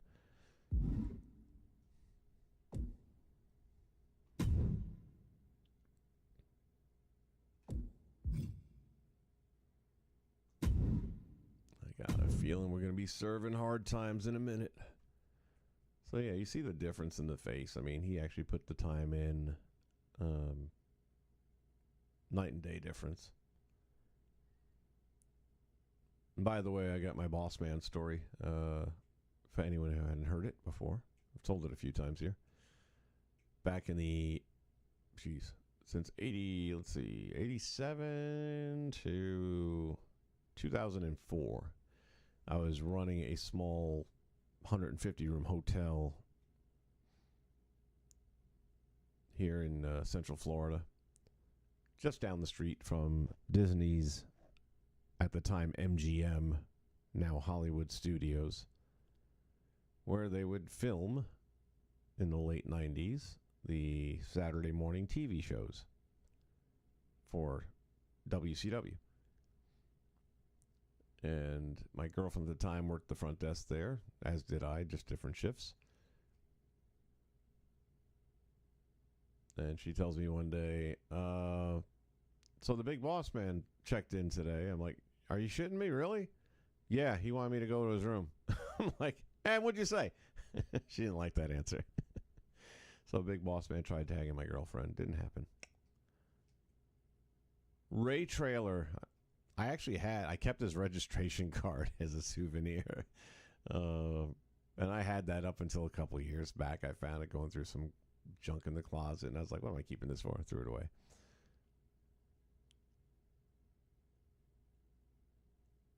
Looks good, though. Good job. Honcho does a good job. Only thing I'm thinking is maybe the head needs to be a little bigger, like a little wider and taller, because it seems like the body is too big for the head. So let's make that one adjustment. Go face, deform, structure. Did he do anything? Oh, he actually made it smaller. See, I don't agree with that. So I'm going to say 58, 60. Because otherwise it's just too small for the body. Yeah, I like that better. I feel like that fits.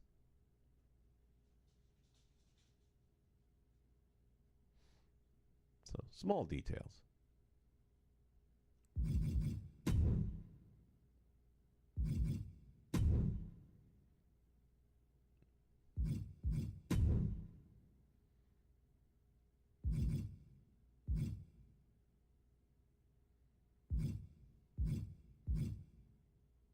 That works.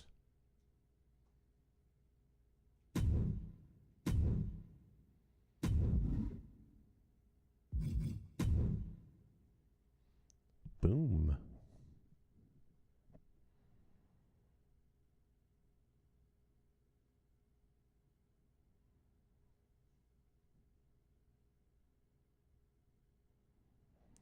Miracle. I have heard that for years, and it's never true. I'm not sure why people keep telling that lie, but it absolutely does. And that's another thing, too. I mean, no one's ever, that I know of, nobody has mentioned it yet or counted them out yet, but I'm assuming we still have the same 100 slots and the same 1,000 image slots. I haven't heard anything to the contrary, so I'm going to presume that to be the case. Which I feel like that should have changed by this point in time, but yeah. But I guarantee you that... Oh, that's what I wanted to get. I knew there was something.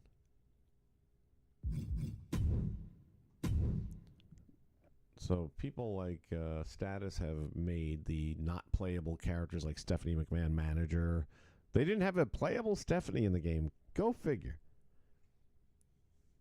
Former women's champion, wrestled at WrestleMania a few years ago, and you're not going to have a wrestling version of her? So anyway, they took the non-playables and made them playable. I was hoping they did that with Heenan somewhere, because then I can use him as a manager until they patch this shit. So let's go here.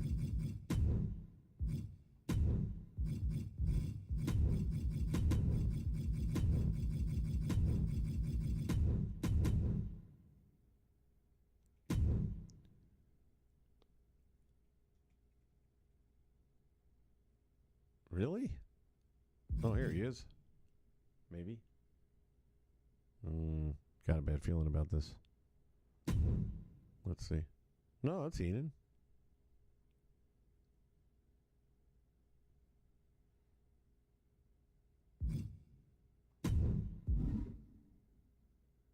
Comment. Damaged. Piss on a rope. Shit.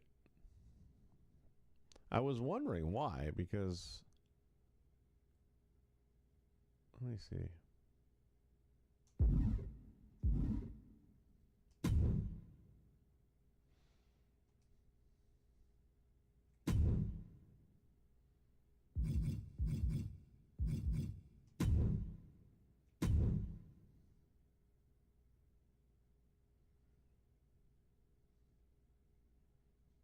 I'm wondering now.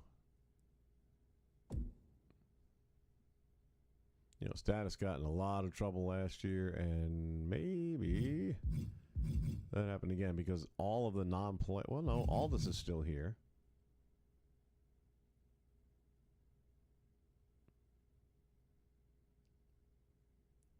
So he's got a playable version of all this.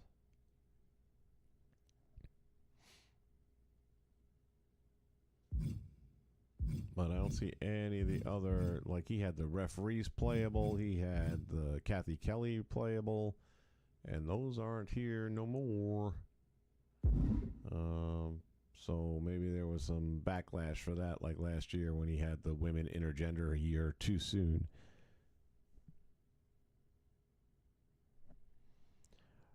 Mayo, you're asking a lot for 200. I would have settled for 150. Even $125 would have been nice.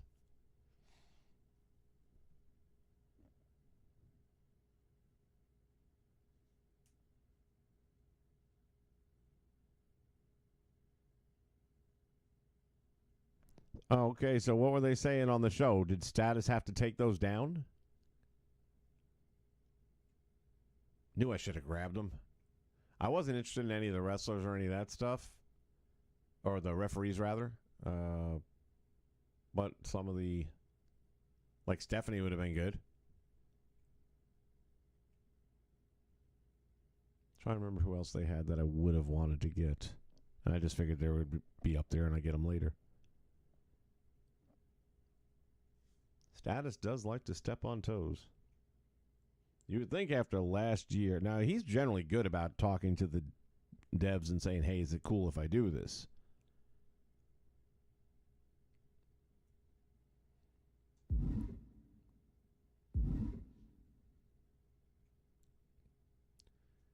So I either wait for the patch or I can make my own Bobby the Brain Heenan, I guess. Shit. Probably going to wait for the patch.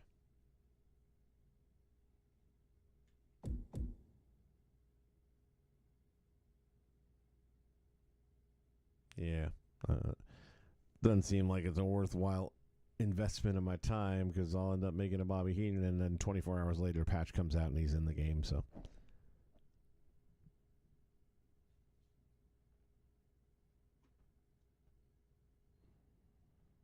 the thing about losing different wrestlers from the roster, especially from the Legends roster, is there's a signed contract for an extended period of time, or a certain period of time, I should say. And they're generally 2 to 3 year contracts for the most part. It's like when you got the Rock and Roll Express, you have them for 2 years. The first year they're entered into the game as a DLC pack, so you don't get the full year out of them. And then the next year they're there at launch. So while I got to wait till November for Tito, I already know, well, I won't be getting the next game unless it has Create a Story. But I'll have Tito moving forward if I did get the game. If they did have Create a Story, I don't have to wait.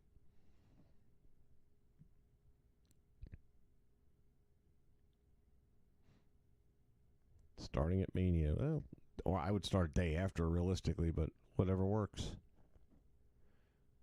All right, ladies and gentlemen, boys and girls, and children of all ages, it is time for me to go get something to eat, and I'm going to call it a day. I'll be back maybe later tonight. I'm going to see how this weather plays out around here, and I may come back on later tonight, and I've got an XWF show lined up and ready to rock and roll, so we may be doing that later tonight. Only way to know for sure is to make sure you click on that bell notification symbol down below so that you can be alerted when we go on live, because I don't have any set schedules on this channel. It's when I'm allowed to, when I'm able to, I guess is what I should say, based on the world around me and what's keeping me busy. I appreciate those of you that do bounce into the live ones, because it's always more fun when you guys are out there throwing feedback in live time. In the meantime, if you're watching it on demand, that's fine. Leave comments down there. I answer all of them as soon as I can. Thank you guys so much for your continued support. Looking forward to some more XWF, IWF, and whatever other F comes up throughout the year, and having you guys here for me with it. See you soon. Take care, and great afternoon to you. Attention wrestling fans, if you're having a great time here on the Nation Network, then we encourage you to go visit Dre41 right after this program. Dre41 with some of the greatest hockey action you've ever seen, featuring games from Japan that you won't see in the United States. Whether it's professional wrestling, boxing, or just an overall good time, get spicy with Dre41.